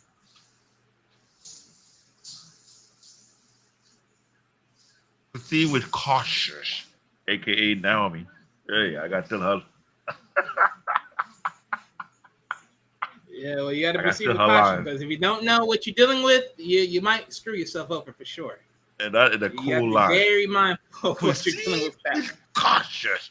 like, Maximize this woman, caution. She took that story, that story to the whole new level. But to you, I mean, for me, as far as the best character development in the anime, again, yeah, I'd definitely go with Gon. I mean, not Gon, but Killua. Because personally, just looking at it just from start to finish, understanding backdrop stories and then where he is right now, I'm sorry, but Killua, it goes to the cautionary tale. The main protagonist is never really the favorite guy that you want to look at. For some reason. I don't know what it is, but the second character is always the better character. But here's the thing. Killua family politics is beyond twisted.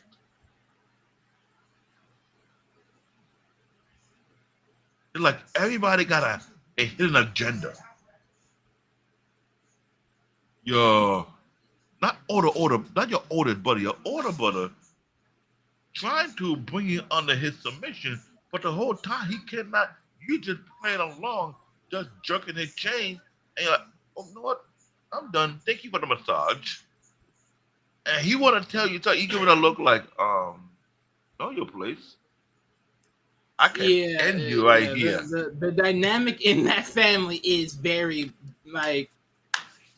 I think the only straight person is really the grandpa and the father. The mother has some. The grandpa is so far removed for the house part. He does not want to be bothered. Exactly. Grandpa He's was like, hey, look, if we're not called for nothing, don't bother me at all. The grandpa will tell his son, his Killua father, like, give you advice. Let your boy be himself. All this is not needed. I don't want to be here to begin with. Right. And then Killua's father, he was too laid back to care. He was like, hey, look, let it happen. Let him go. Let him do his thing. And Because Killua love personally, his it may bring something out of him. Because I ain't gonna lie, But here's even the in thing. Killua's Killua family, grandpa love his grandson. as far as what we know, huh? Say it I again? was saying Killua love his grandfather, but his grandfather. I think Killua love his grandfather, but his grandfather was more like, oh, let's let him be. Because you see how the grandfather hit. His grandfather was lethal. That guy was a danger, but you know what, Killua, he just like a Wait, are you talking about the like, grandpa or are you talking about the father? the father was laid back. The grandfather more, like Yeah, the grandfather didn't he keep telling the son, didn't really speak "Let him on be." anything that Killua does to a degree. No complaint. He can never do no wrong. Like literally, it's the only two people that always trying to keep Killua on a leash is neither the brother and the mother. Those two mofos, they just gotta go. Those two got to go. They always try to keep him under a leash like it ain't nothing. I'm like, what type of time y'all on? Like, I get it. Like the brother, mother can even talk to the older grandpa. brother has really, for some reason, he has some type of hatred against Killua. And then the mother is just overprotective as crap. It's like, even though you don't have to be. No, the older brother traumatized his younger brother. He did something, put a dent in his head. You all kind of like, come on, seriously. I mean, Like I let's be say, honest, the family Killua's life dynamic- is traumatizing. Literally, like the way he lives and the way he's The built. whole family politics His life is dynamic is just. Ladies, wait a minute.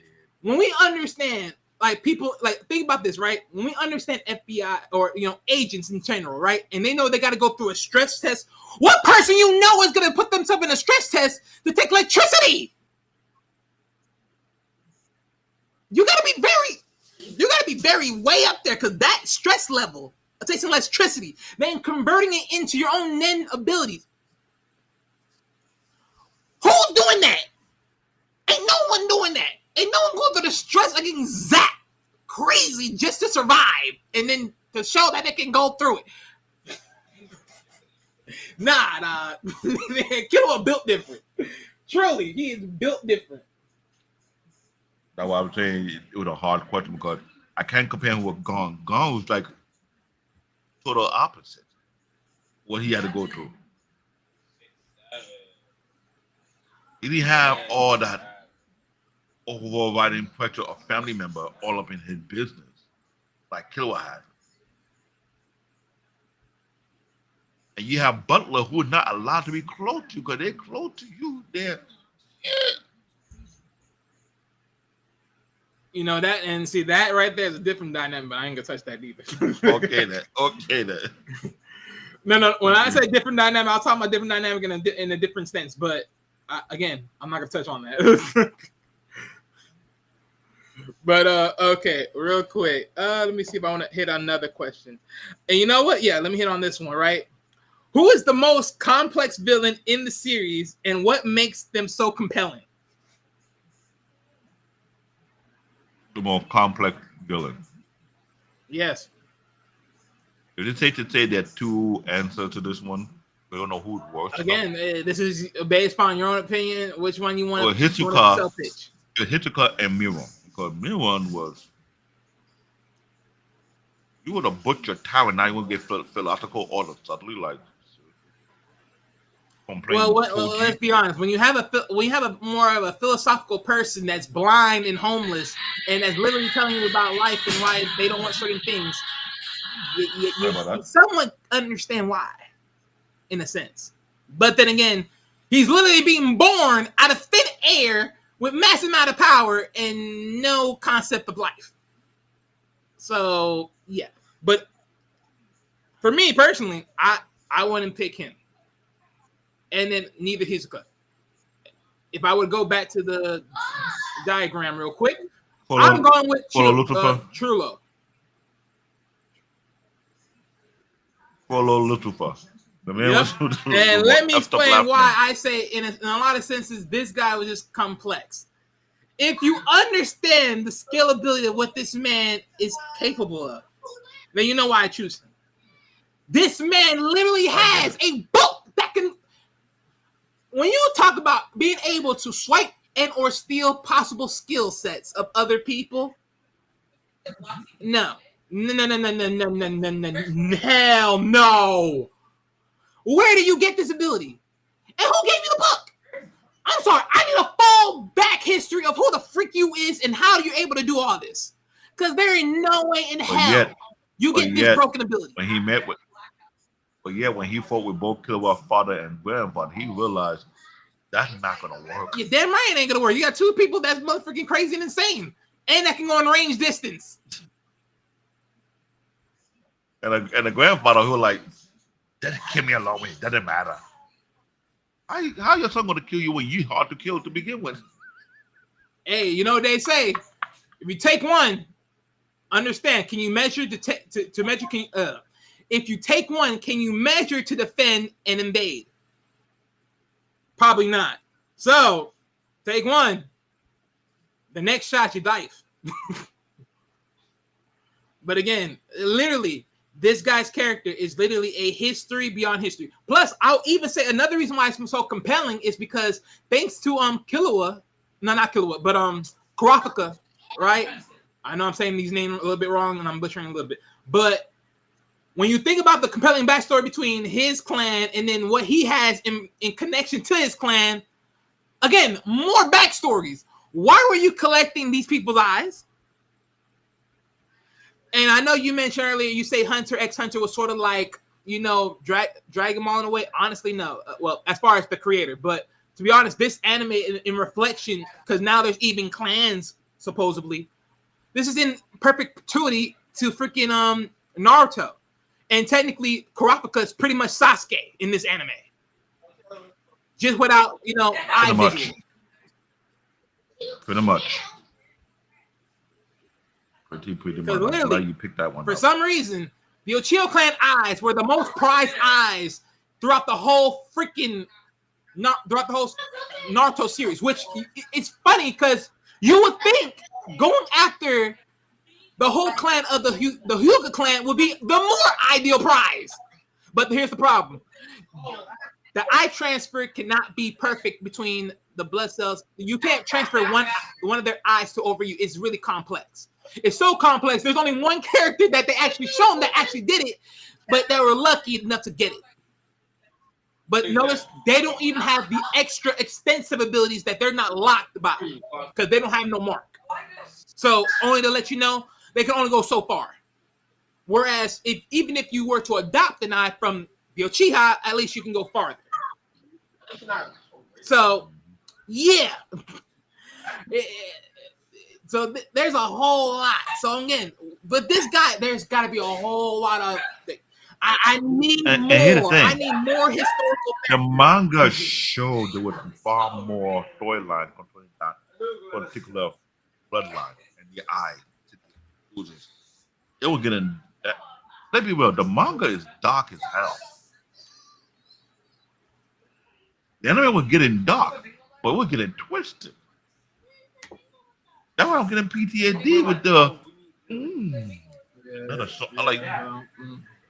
It is. Like, don't you have a police force to lock this dude up for real? Because the guy was giving PTSD. So we talk about a power system, which was educated, but this is one of the best power systems in anime. The name is a life energy manipulation divided into 1, 2, 3, 4, 5, 6 categories. You have the enhancement, strengthening body object. Emission, projecting energy outward. Manipulation, controlling object being. Transmutation, changing aura properties. Conjuration, materialize object with aura. And this is a specialty level, specialization. This only go to where blood. You know about it. I hate to say that idea came from Naruto. Yeah, you can say that because in a sense, remember, there's a unique chakra. bloodline thing. Not forbidden chakra, but something that is related to bloodline. Well, yeah, that allow you to have the ability. But notice, that's what I'm saying. Like, if you think about quote unquote, in a sense of just even from a sense of just clans, right? There is certain jutsus particular to a clan. For instance, in Naruto's bloodline, they have these quote unquote the cursed chains, aka the chains that can contain the nine-tailed beast if they were to, right? These special chains that are, highly, I mean, honestly, I don't know the full extent, but yeah, these chains were very special. Every clan, like for instance, I forgot what is the other eye user, but that is specifically to the bloodline is the Gekkei Kenkai. That had truly locked down jujitsu, like you couldn't copy it. And that's the thing about it, because when they do specialization, I don't know who was showing that part with Kurapika. But in Naruto, we saw many different bloodlines that have unique ability. We were like, oh, like seriously, like what after if you would have done a chart of different bloodlines, with bloodlines surpass the other bloodline, you will be going through a whole lot of episodes, calling out. And they definitely do explicitly show you the different clans and the different specialties within each. There's one with insects, there's one with dogs, there's ones across the board. And all for that same kind of specialization. And they said in the power system, if you to that level of specialization, you can actually master all 5 or the other. Right, because if you think about it, just like think that. of it like this, like for anyone that has ever played a game of anything, like they show like little like scaling, like they show like the strength and everything, like they show like the scaling right Bingo. there. Specialization is 100% perfectness. Like you couldn't touch. There's not no one area you can't touch. Pretty much. And Kurapika, he becomes expected the moment his eye turned red, meaning he tapped into all ability. Right. And he's a threat. So just to add this to context, right? So enhancers, right? Strengthening the body and or objects. So this is Gon. Gon is an enhancer. He's an enhancement. He goes from then, right? Emission, projecting energy outward. So this would be more so of Killua with the emission. So that'll be transmutation. Change the aura property. He can change the aura property to light. Well, I would say Killua probably has both because remember, projecting energy outward, electricity was projecting energy outward, which is outside the body, which allowed him to be quote unquote God. So he sort of has a little bit of both on that part. Manipulation tactics, of course, like we said earlier, Killua's brother, he was able to control him in very much ways, manipulation ways. So yeah. Transmitting, changing aura properties. I would say that is Kurapika. I think he does more of a transmutation. And then conjure. Modernizing objects from aura. So that also would be Kurapika as well with that, because he also did that the same way with cards and with other objects. And I'm telling you right now, this anime have a very unique storyline. But I also say this in a sense, right? To Gon. Because Gon, I think, there was one ability, like his rock, paper, scissors, shoots ability. That is one of his abilities that he has, not as an enhancer, but in the sense of that actually is a small tweak that makes him a specialization. Because I think depending on which one he chooses between rock, scissors, and paper, there's a different effect for each one. And I would believe rock enhances his strength and his power at that point. Scissors and paper did something else.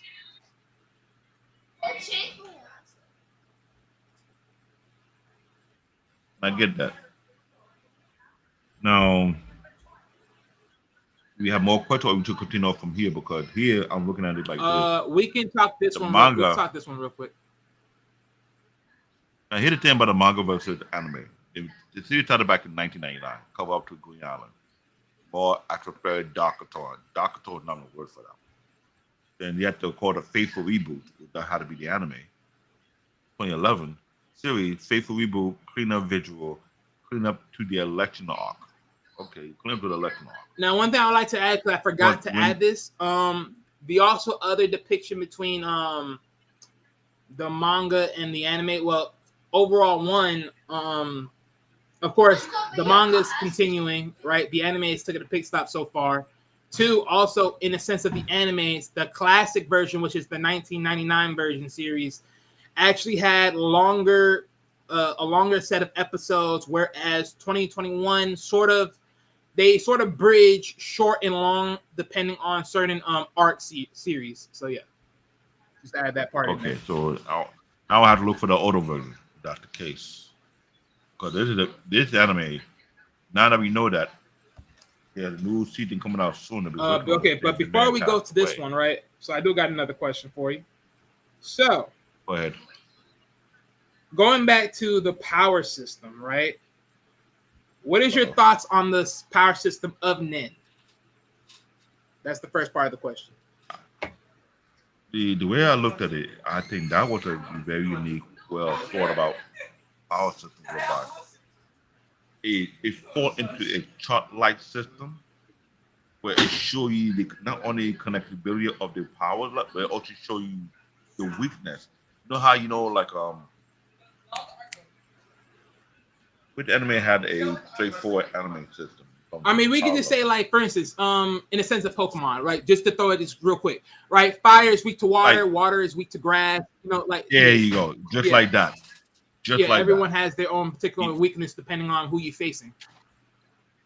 That's how Nen was just like that, but it made it very super clear. Whereby Toka had 2 abilities, almost 3. But only how you can have almost 3 when you have a special bloodline that allows you to tap into that. Because it's almost like say it is straightforward. They know you can cheat this. Not like give it profit. It was clear to understand it. Very, very clear. You couldn't even get confused about it. And I give it that. Now we're looking at the production facts. Togashi offered gold on a hiatus due to chronic health. Oh wait, well, I have another question for you, but okay, go ahead. Because the next part of that question was, which of the 6 categories is the most interesting to you?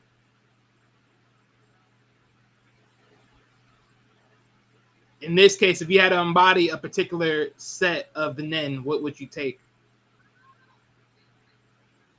6 category of the power system. Which one would you take? I tell you the specialization system that got me concerned because we only saw one bloodline that exhibit that such ability.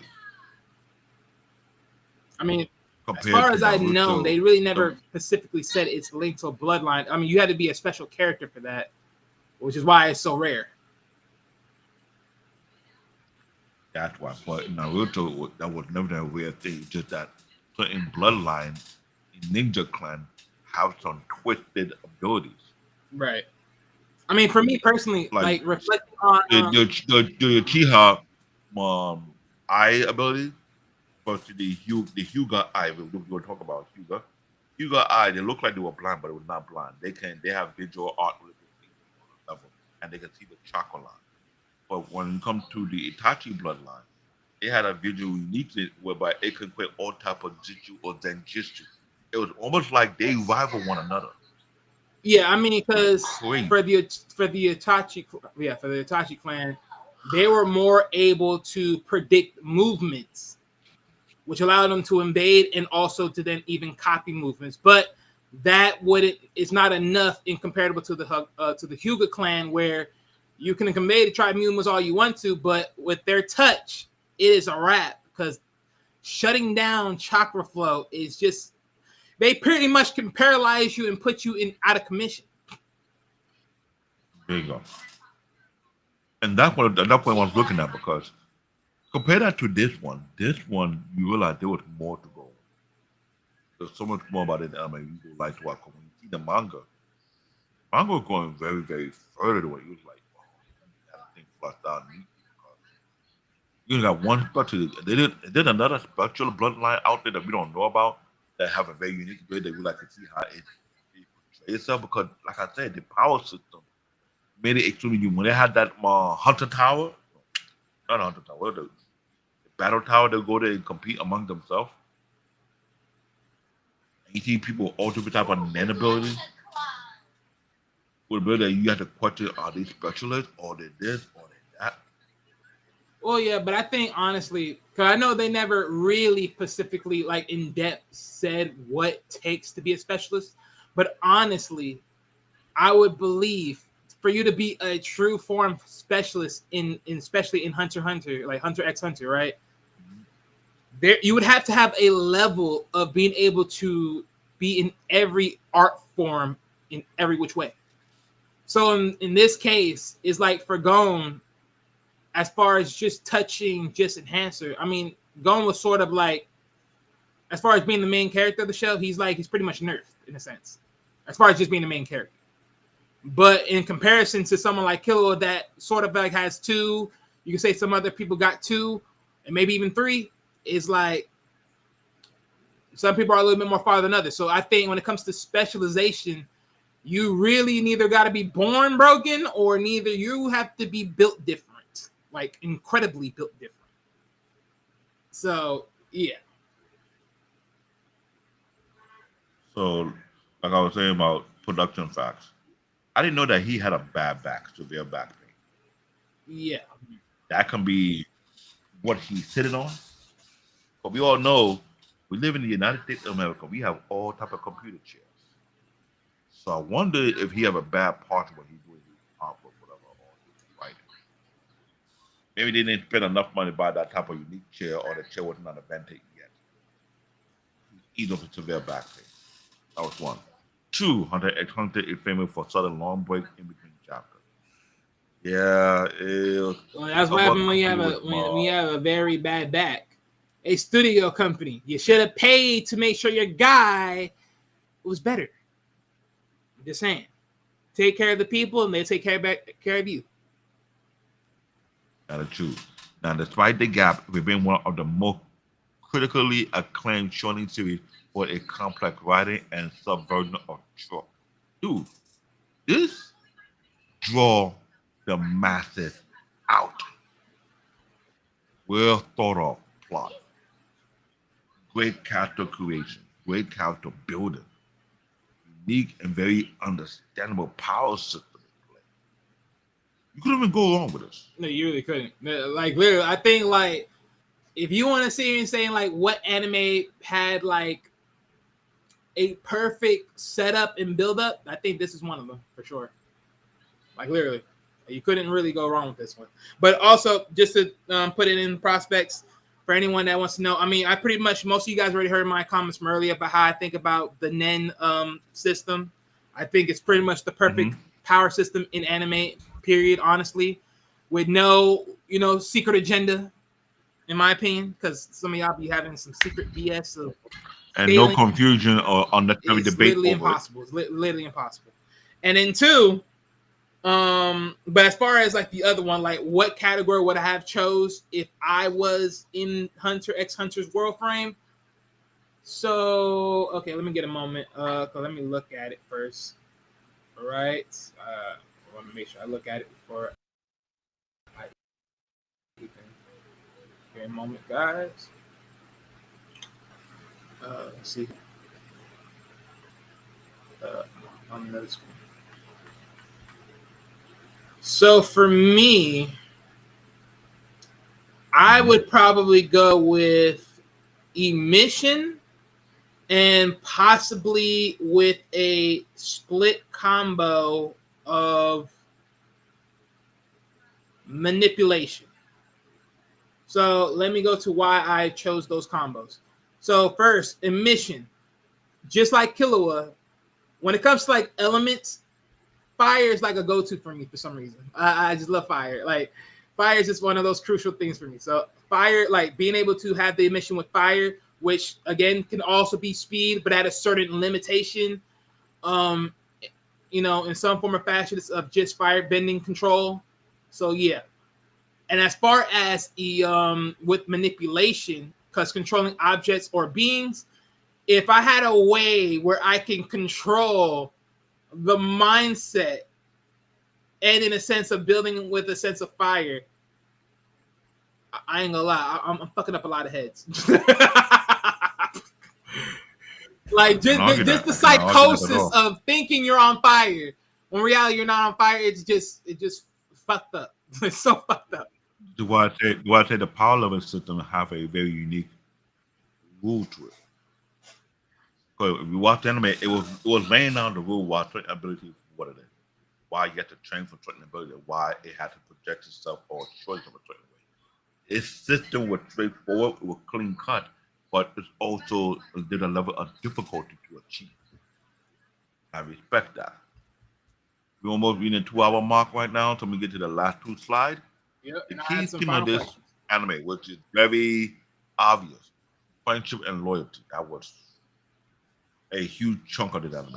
The bond between Gong and his friend is a central theme throughout the series, but it's very critical for a lot of Yep. reasons. Because if you get, Morality and justice.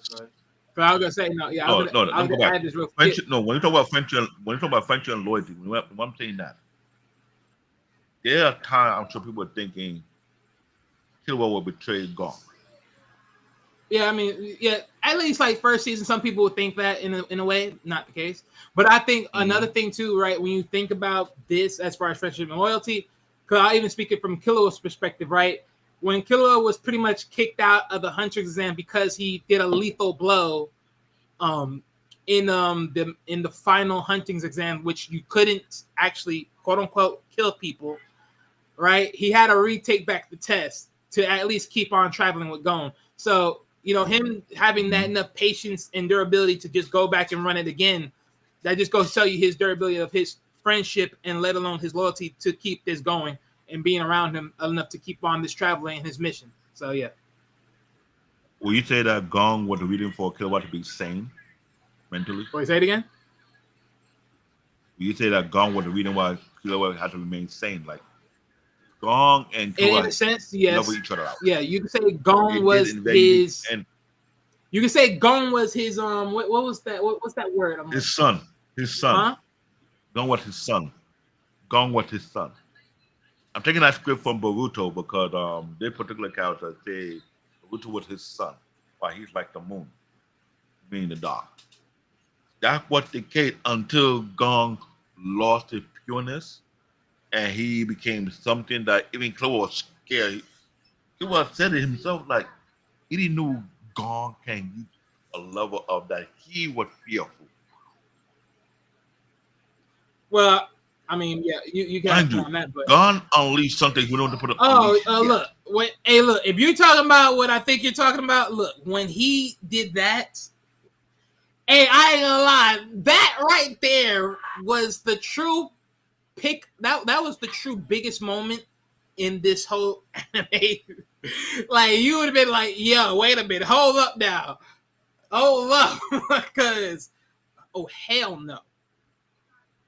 And this is why I say Gon, like, I think being a specialist is neither a birthright or neither a build-up process. Because the way you seen Gon at that particular arc, bro, you had to believe that was not enhancing. That was a little bit more of something else in a mission. Because no way in hell you just growth spurt the way you did and then caught a body in the worst way. No way. Because what he did was jeopardizing his own life, and Gong had to go through this. What Gong did for Killua to do the unthinkable, bring out somebody in the family that everybody knows. No. You're not bringing the dude out for nobody. But little did they knew that Killua had total control of that individual because there's a level of bond, keyword friendship and loyalty. Okay, so you're talking about the other thing, because I'm talking about something different. I'm talking about towards the Chimera arc. They're two sides of it. Well, yeah, I'm talking about the Chimera arc. You're right about I'm talking about his Chimera arc, arc, correct. Well, his sister. Because after the Chimera arc, Killua had to go and bring out a particular younger sibling who ever thought there was no control. Now we're like, Killua already had control of the person, but of the bond, keyword, loyalty he had. So that person that they were afraid of, Killua gave a command. If anyone trying to encroach in me, in my space, take him out. I'm like, okay. I was like, I'm talking like, nah, that is I'm trying to tell you that was that female / that was messed up. Empty doll of a life form is literally a walking the gate of death for anybody that fuck around. Immediately everybody on the screen so and say, okay. Everybody was like, I remember the mom got jumped played. up and like, oh, I was like, oh boy. we got played. Killua played everybody. He had it under control from the very jump. They didn't even know that. He lied to them. There was rules to it because he figured out how to contain. Of course, but because he within knew the contain, rules. He game. just didn't want to tell everybody else the rules. Well, the thing is, the rules had it whereby he was the rule. But that's the whole point of keeping the rule safe. Imagine a world where they know the rule and they use it. I'm in fear for a lot of people out there. I'm in fear for a lot of people. When they saw what he did, they realized we can't touch him no more. We cannot go near him anymore. And at one time, he had to save Gon, and his older brother was trying to come in. He said, "Can you send our brother back?" Okay. He just ain't letting me know. Now I'm gonna put a variable that anyone won't be afraid to cross. And when he put it out there and said that if anyone come in close to my space, they'll take him out clean. I mean, okay, that which is here's the thing, that which is automatic. It's like he put an invisible force shield over him and his sibling. Wherever they go, you cannot come near them. And then why I said on the side of Killua, like it's just so way more developed on his end because it's just crazy. The plot, I would say the plot twist about it. This is why I say friendship and loyalty. It was a big deal throughout the anime. Because there's a level of loyalty between certain people and a level of friendship. But even from the sense of Killua's side of the story, that also goes into morality and justice. Because having her locked up like a caged animal ain't the answer.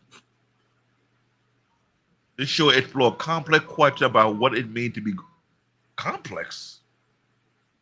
Complex. At one point, you didn't think Killua was good because the way he did that prisoner. Oh, here. He was like, bro, the amount of speed he took to body him, I'm like, what? God damn. The speed, the accuracy.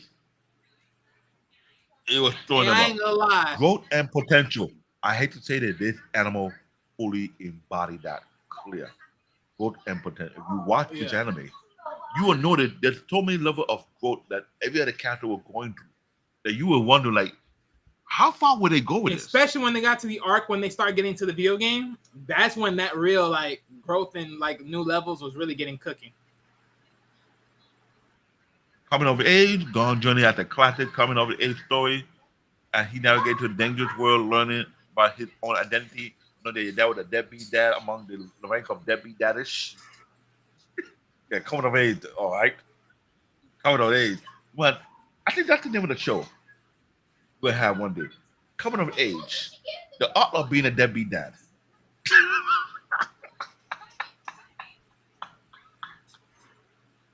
I really just proved that he's not as right as most people that you think he is, but okay.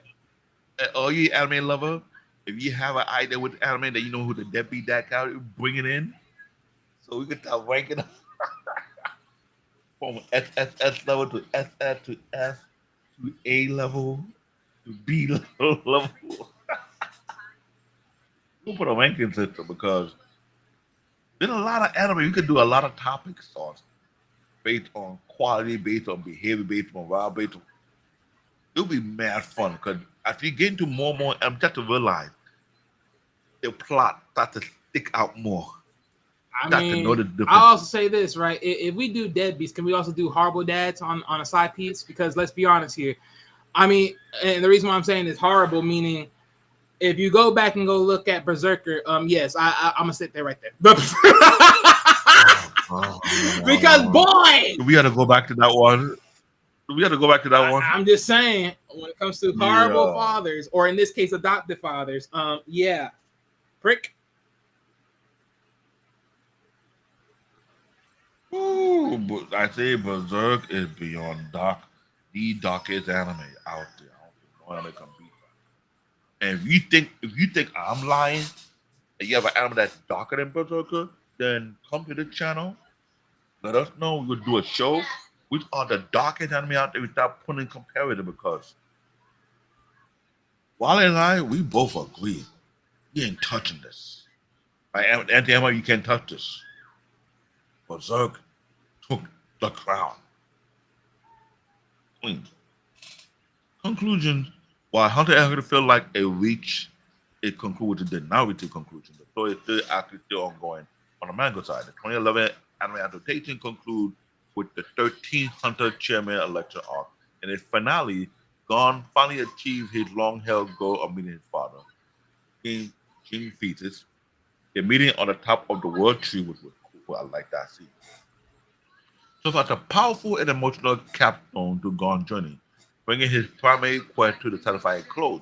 The final episode showed Gon, Killua, Kurapika, and Leo each going their separate ways to pursue their own new goals, leaving the future open for them and for the series.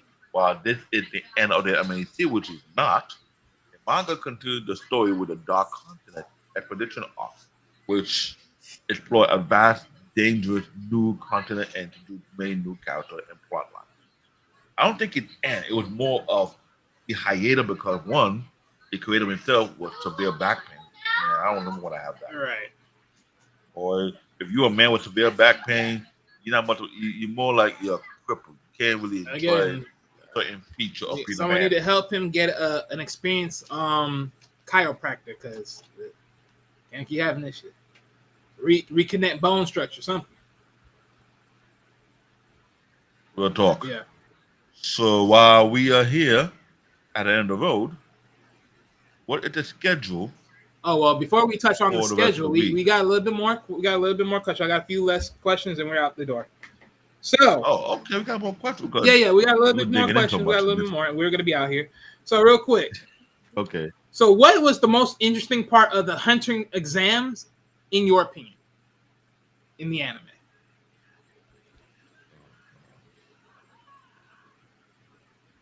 Oh God.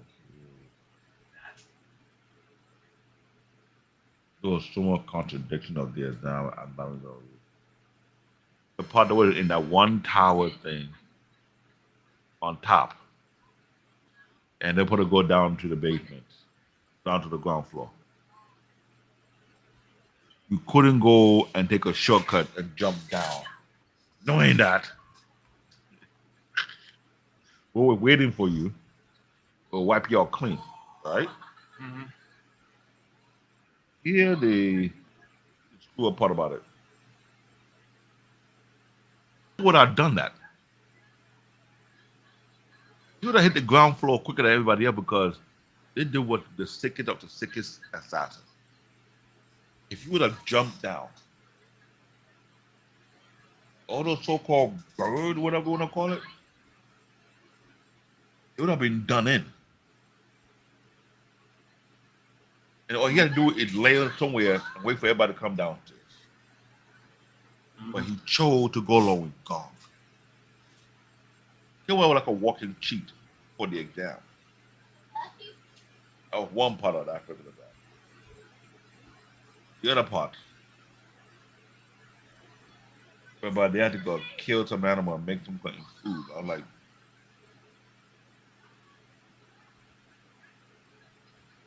you threw me off with it, and I felt like there was something hidden. Like, no one couldn't pass that test. It was a subtlety if you could think outside the box. The Hunter exam was designed to force you to think outside the box. Figure things out on the fly. You can't be so traditional in the way of thinking. It forces you to go into a multi-complex form of thinking. So if you try to find solution to the problem, maybe it's not the typical traditional straightforward method. You have to take a detour to get another angle to solve that problem.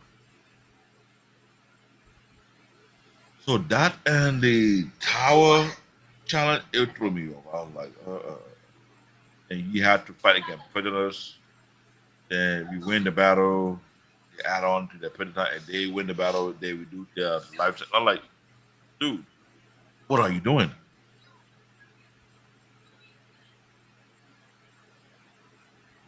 So very unique. That's my thought. Right. So for me, right, looking at the Hunter's Exam as far as the first arc of the series.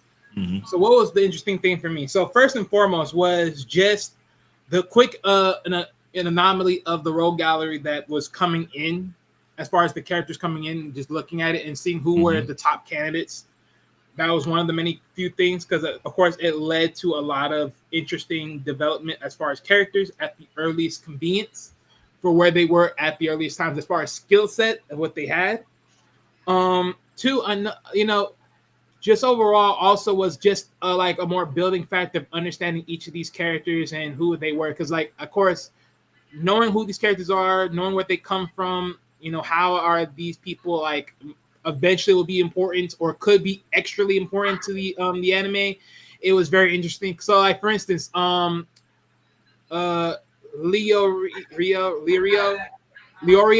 So yeah, Leorio. Technically, Leorio in the anime, if I'm not mistaken, was the only other person of the main four that didn't end up learning Nen, as far as I know, to a degree.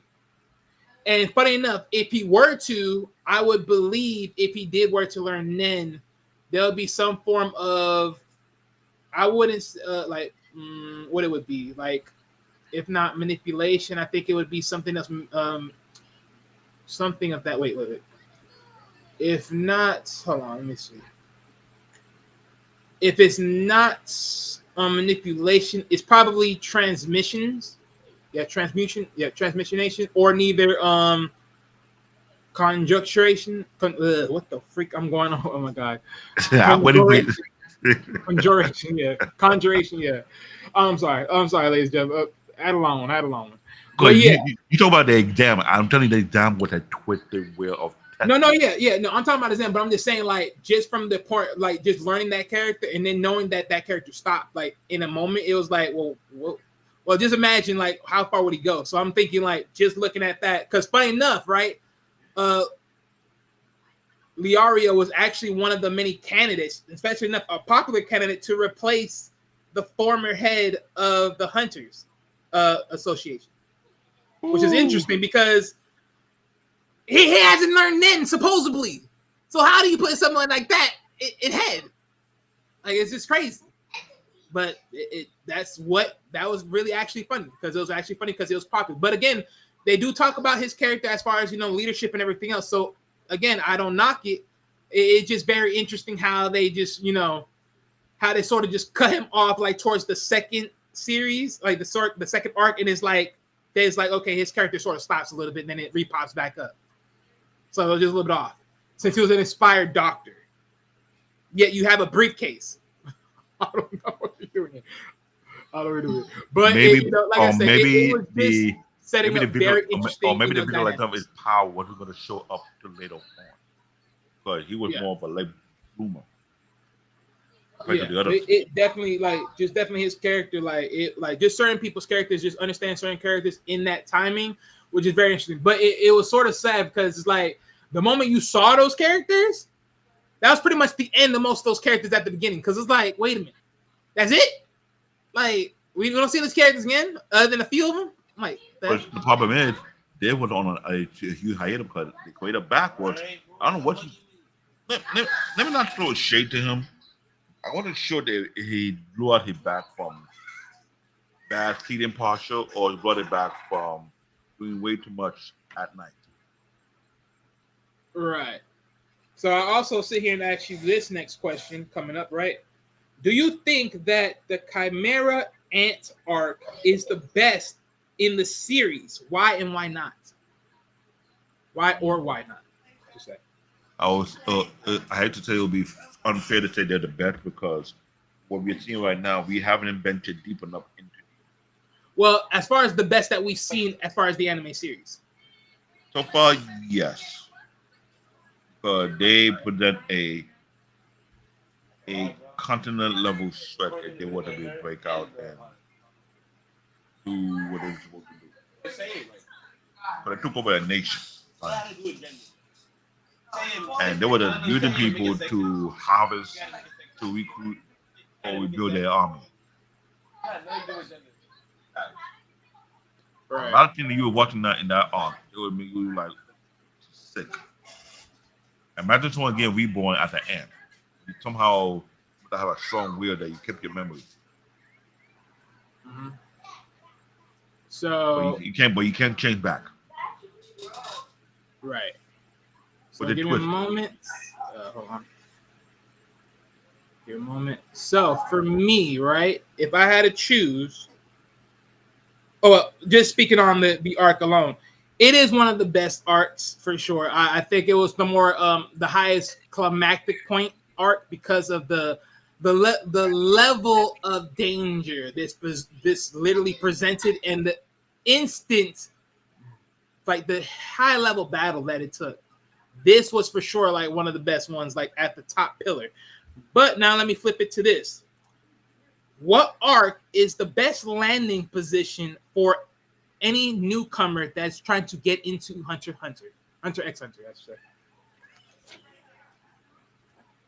It had to be the beginner arc because I can't have you send you the audio of the arc without understanding what was. Hey, I'm just saying, if you had to say this right here, starting from this arc to this arc, should give you a bona fide reason to keep on watching, what is those arcs that you start with? Like literally from of course, number one arc, right? The first arc. Where do you go from there? Like, how long do you go before you say this should be certified for you to get into this arc? Like, certified for you to get into Hunter x Hunter. To make that full decision for yourself. What would you have to recommend?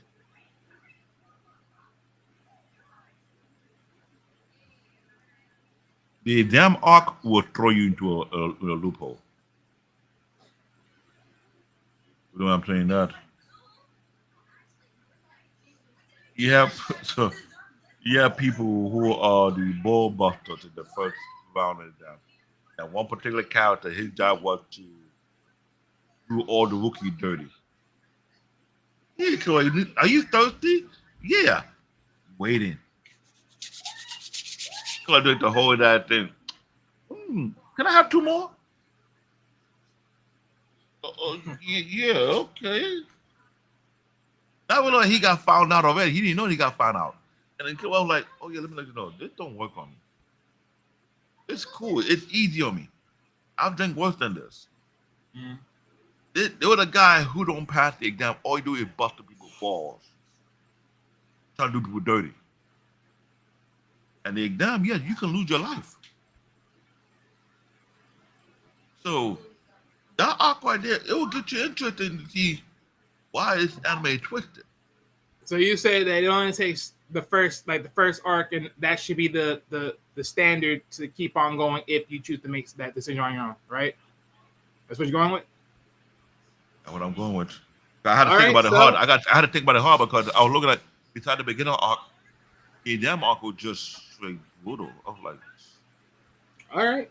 Well, for me, if I were to request this for any newcomer that's looking to get into Hunter x Hunter, you're considering based on what you heard from me and David, how good it is, I would say start from arc 1, and from there, I would say up to arc 4. So literally, that's the Hunter exam arc all the way to Yorknew City Arc. I think at that point, that should be the compelling reason right there. When you watch all 4 of those arcs together, that should be the compelling point that should get you to keep on going. I think that's enough development and enough interest for you to consider keep on going with the anime, for you to keep on seeing it for yourself, and then be able to be like, you know what, I am in free will willing to go in deeper on my own free terms, because I think it's really good. I think that right there would be enough for you guys to really keep going forward. I will agree, but like I said, this whole anime is uniquely in itself in multiple levels. It just Definitely. It's very catchy.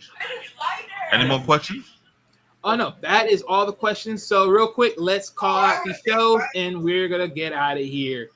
So, Yeah. ladies and gentlemen, tomorrow on Coach Ferg and also Paul Bennett Show, we have Say Less, Hear More, the power of real communication, which Lord knows this world needs because everyone has a particular communication style that just may not gel well with the next person and don't know how to responsibly, give off perfect communication. I'm just going to be honest with you. That's the tomorrow show, so stay tuned for that one. On Saturday, we have a very interesting and very backhanded show. No. This show is the Fast Food Wars, the Battle of the Brands. This should also be titled The Junky Food That Will Kill You If You Keep On Eating It for Long Terms. It ought to be titled The Food That's Killing America. That too. But that Saturday show, and of course, coming up for Sunday, that is to be noticed. But I believe that show would be today's music, and where is it at today? If I'm not mistaken, something amongst that title. But stay tuned for that on the Sunday show. And I'm thinking of tuning up for that show on Sunday because today's music is straight utter trash. Yes, and David's only talking about a selected few. But on Tuesday's show, we have Men of Men, legends, leaders, and icons of masculinity. Ladies and gentlemen. And I hate to say, you might not find it in the US no more. I mean, technically you can. It all depends on how you view it. Again, remember, we're choosing different. We're choosing based upon visual. I mean, based upon the show, right?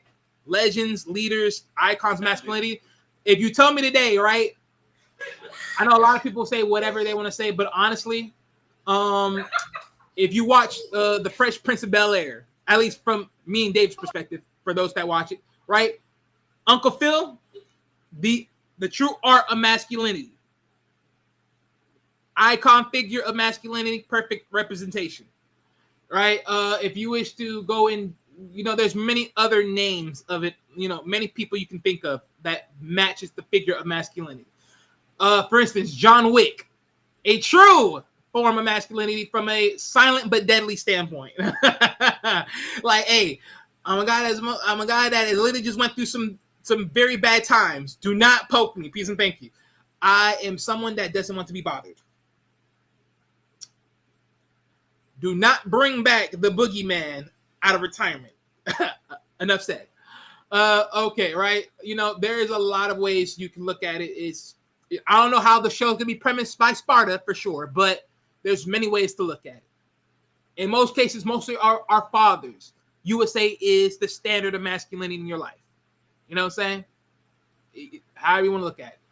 But that is Tuesday's show, and that'll be an interesting one. So please stay tuned. And then next week's anime show, we have none other than a good old classic, Afro Samurai. Controversial, mixed review, but I'm not gonna say too much. We'll wait until that day. Oh yeah, and look, and this is another anime that is locked down in history. Cause guess what?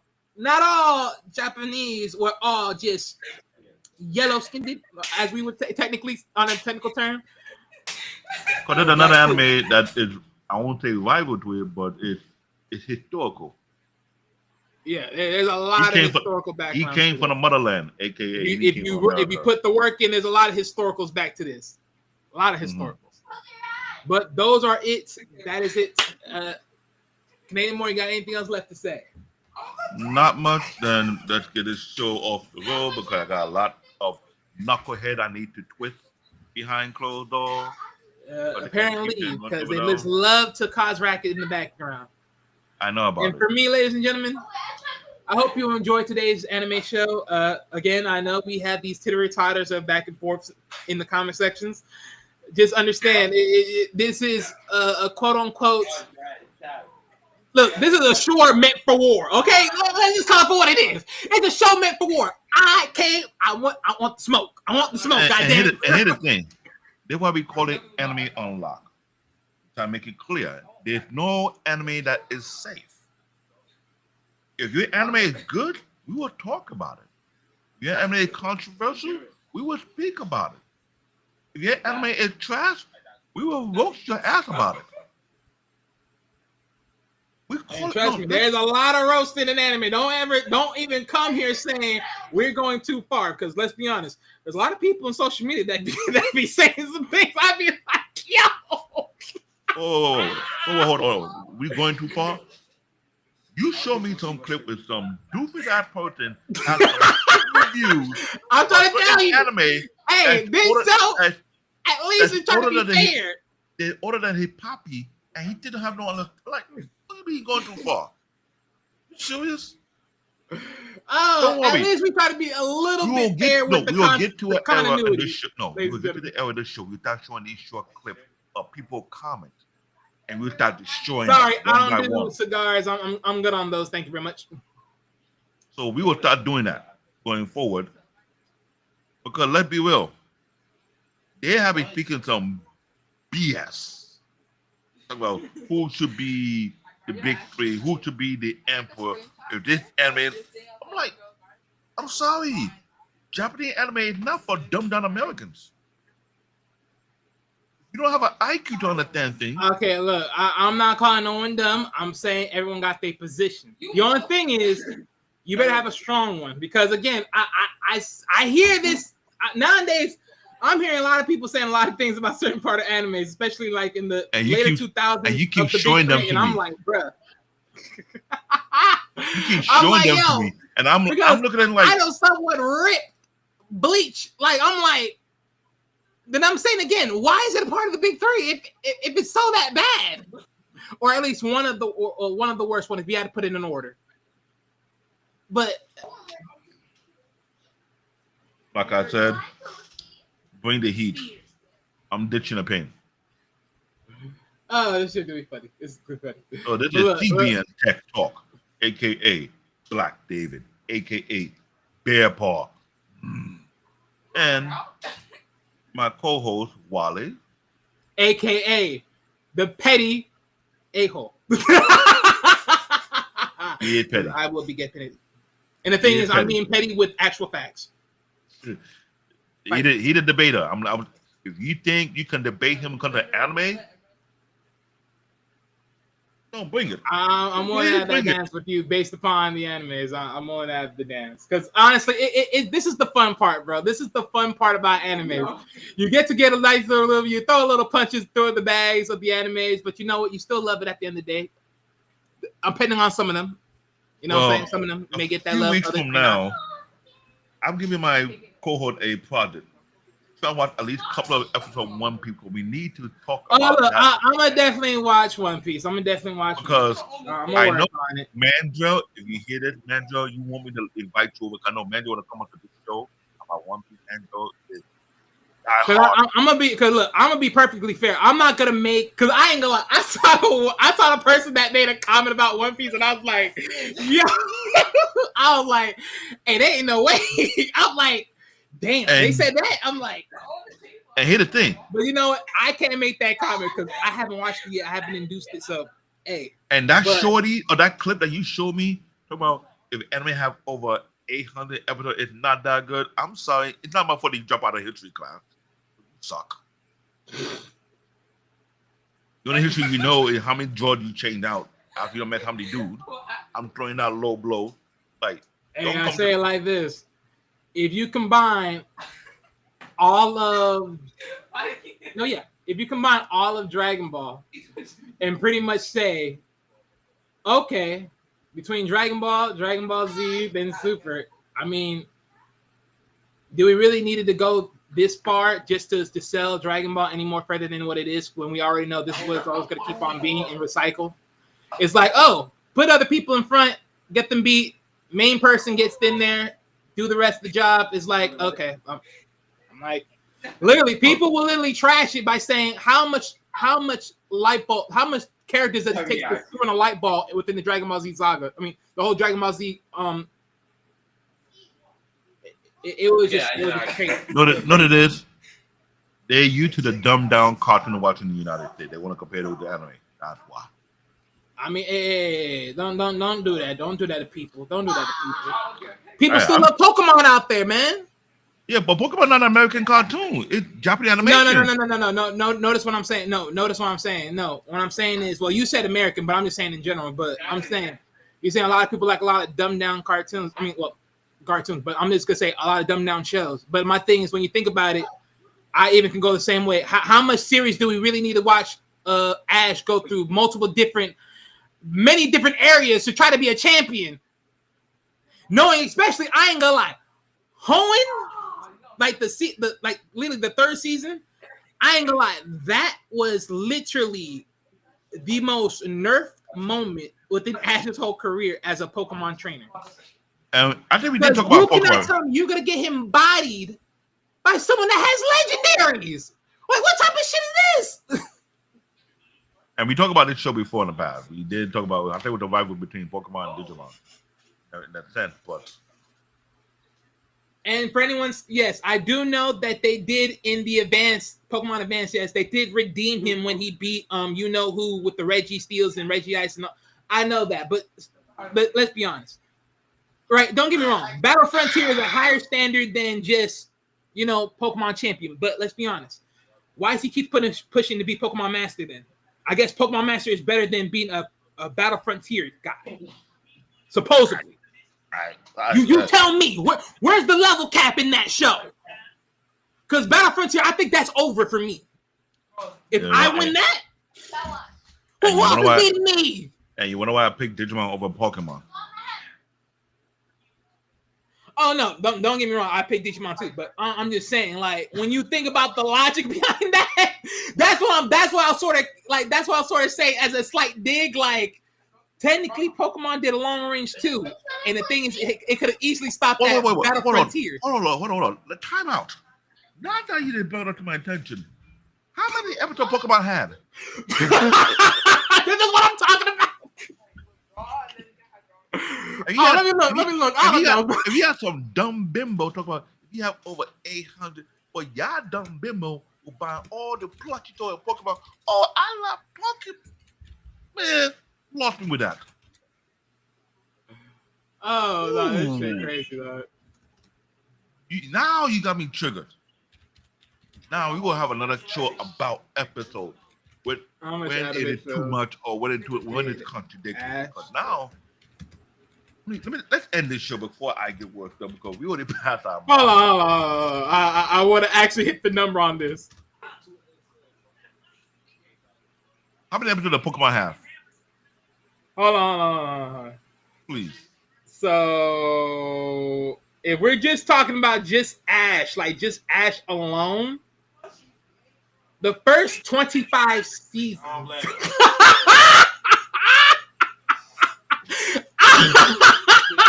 So wait a minute. First 25. Let's say hypothetically, on an estimate, there's about 30 shows in each season, right? So, wait a minute. Let me get a calculator. Let's see, right?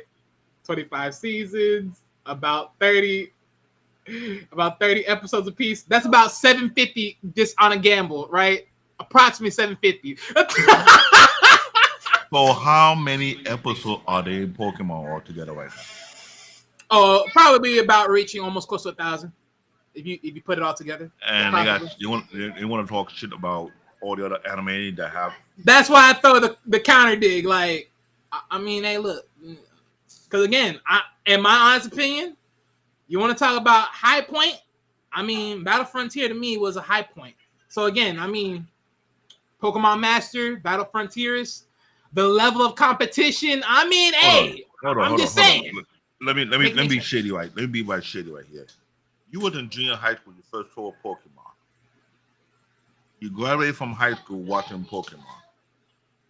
You graduated from college still watching Pokemon. You got married while you watching Pokemon. You popped out your first kid while you still watching Pokemon. Yeah, your grandkid. No, let me tell you grandkid. I'm not over exaggerating. Your third kid came into existence before you stopped watching Pokemon. And you want to come out of your mouth and say, if your show is not good, but you were driving Pokemon throughout your whole entire pre-adult to adulthood, you're popping that kid, let the kid watch the same garbage you were watching. Really? You lost me. Hey, I'm just saying. Hey, look, certain people can get into an anime, others can't.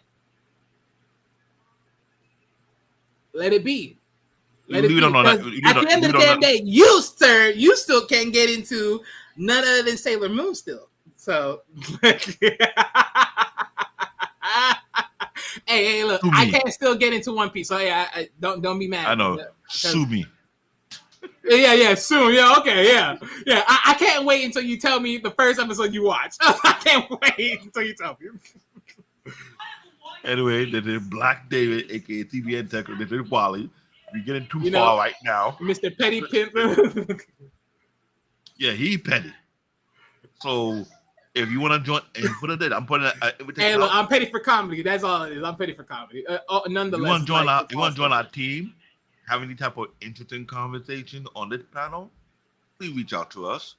We need room. We have room for more people to join us because can't just be two of us. And yes, we need a female host up in here because I am biased to Sailor Moon. See, you're gonna get the show canceled one day, goddammit. How I get canceled? For what? Because you don't have no you have nothing but favoritism. You see, anime should just be an opportunist land of good, essential television watching shows. Really? I would rather watch I kill like a kid than watching Sailor Moon. And you know what? And that's the thing that makes no sense to me. You willing to watch Kill la Kill, but you ain't willing to watch Sailor Moon. Ladies and gentlemen, anybody that listens to this video, if you had to choose Sailor Moon versus Kill la Kill, who's bodying who? Put it in the comment section. I need to know now. I want to watch Tomb Raider than watching Sailor Moon. How about that?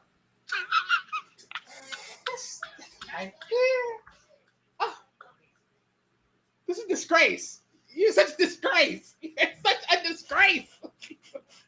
You're such a disgrace. Especially since, like, literally, Kill la Kill only had one season? One? Hey. Close down the show. Let's go. Close down the show. You can't put me on that spot. On that note, good night. I'm out of here. Have fun, ladies and gentlemen. Good night. Much love to all y'all. No, seriously. Much love to all y'all. We do this for fun. Hopefully you enjoy it. You. Hey, you pushing it. All right. We out of here.